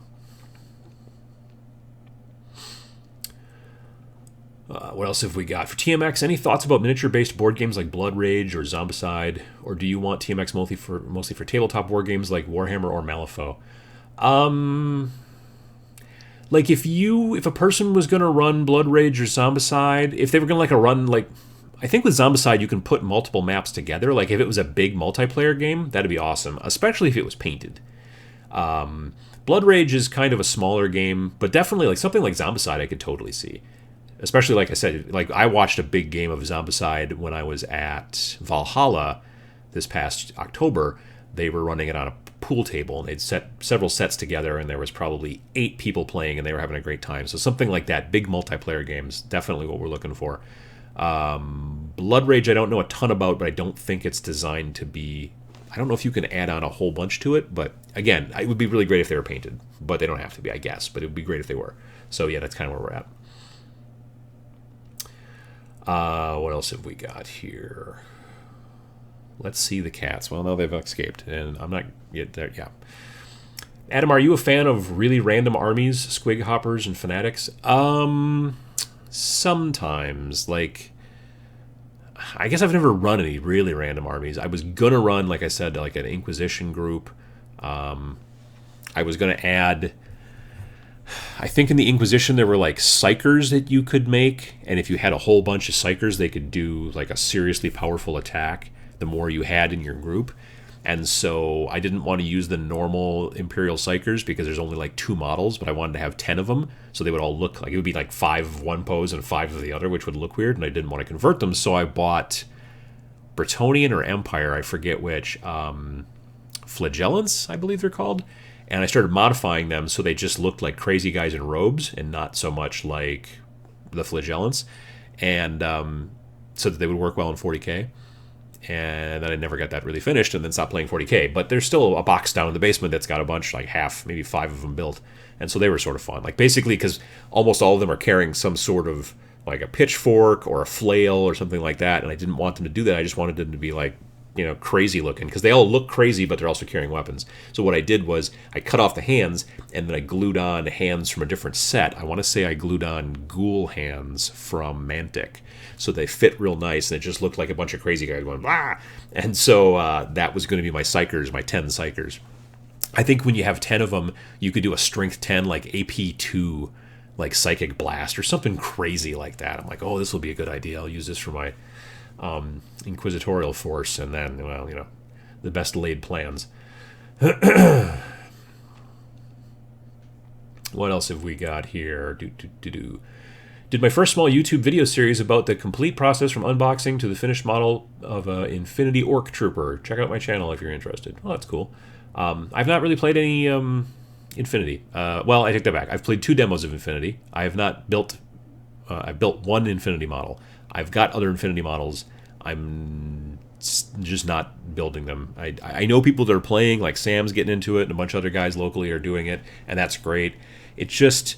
After the 2 different demos I've done, it's just not for me, and I really don't like the metal models, and I'm not a big fan of the art style, and the storyline seems really cool, but yeah, that's I don't know. It doesn't seem like that Infinity's going to, really take off with me personally, but I'm glad that it's getting bigger here in America, and I'm glad that local people are having a good time with it. It's cool to see the terrain and stuff like that. I saw a bunch of Infinity tables at Wapaka, which was that small little convention that I went to back in January. It was, again, here in Wisconsin, about 45 minutes away. So yeah, that was really cool. Do you think the katana brush will work for painting tartan? I need to paint my Guild Ball brewers, and I'm super intimidated. I would try it out and see what you think first, if you can. It's designed to be for freehand. I mainly, honestly, use it for, like, I need to paint, like, an eye or teeth or things like that. I'm not a good freehander, so I'm not sure if that's necessarily the way to go. Some people like it, some people don't. But yeah, I'd take a look at that. If you can get a chance, maybe just try it out or whatever, something like that. That might be a good way to go. You do have to put paint on it a lot, because it doesn't hold paint.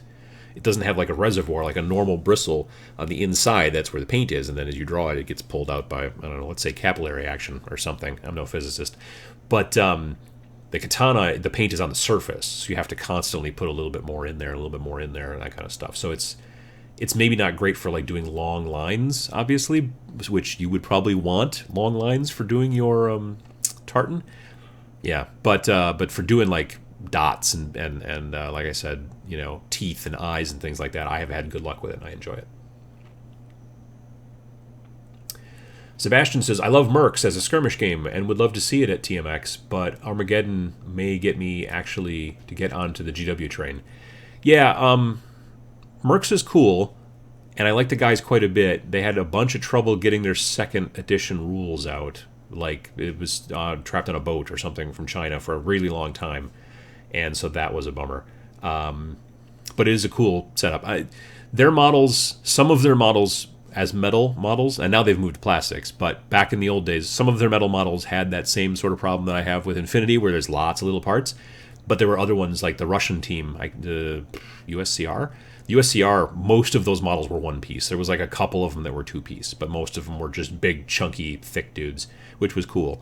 But then there were other ones that where there was like, 4 or 5 parts for a metal model, and you're like, ugh. So, yeah. That's interesting. What else have we got here? Marshall Wright says, off topic, what is the tattoo on your wrist? It is it's an ash. It's an A and E. Like English people, when they say encyclopedia, it's like the encyclopedia. It's an A and E squished together. And it looks the same right side up as it does upside down, kind of. And it's my wife and I both have one. Anyway, it's a whole thing. Jeffrey says, hey, Uncle Adam, do you play Hordes or War Machine? I used to play War Machine back in 1.5 and a little tiny bit in the beginning of 2, but I have not played any game. I might have done a demo of 3 at some conference. Yeah, I think I did a really super quick demo of 3, but I've not played any 3, no. I do like a good deal of the models, but not a lot of people play it around here, and so, at least up in this part. Closer to Milwaukee, a lot more people play it, but up here in the the mid part of the state, there's not a lot of it. So that's just mainly one of the reasons why I haven't. So, but like I said, sort of did used to.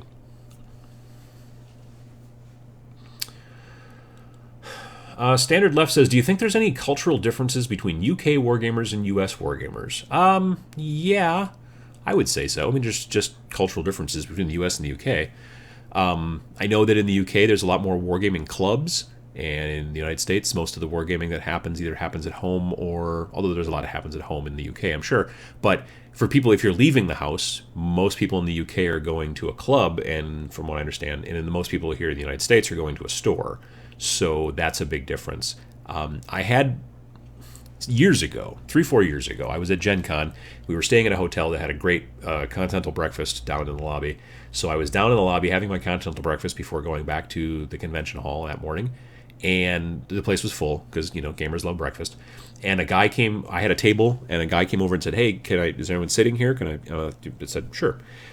And he was English, and we were talking about, I was asking him about his trip and what he thought of America and that kind of stuff. And he was, I think I've talked about this before, he was amazed by the fact that it seemed as if everybody was so accepting. And I thought, "You mean of being from the UK?" I said. And he's like, "Well, no, that's not a problem." He says, "I'm so amazed that everyone is so accepting of gamers around here." And he said, "You walk down the street here in Indianapolis, and every restaurant's got a big sign in the window and says, 'Welcome Gen Con, welcome gamers,' and stuff like that." And I said, "Well, yeah, they want people to come in. They want people to feel welcome, so they want people to come in so they can get money. That's how that works."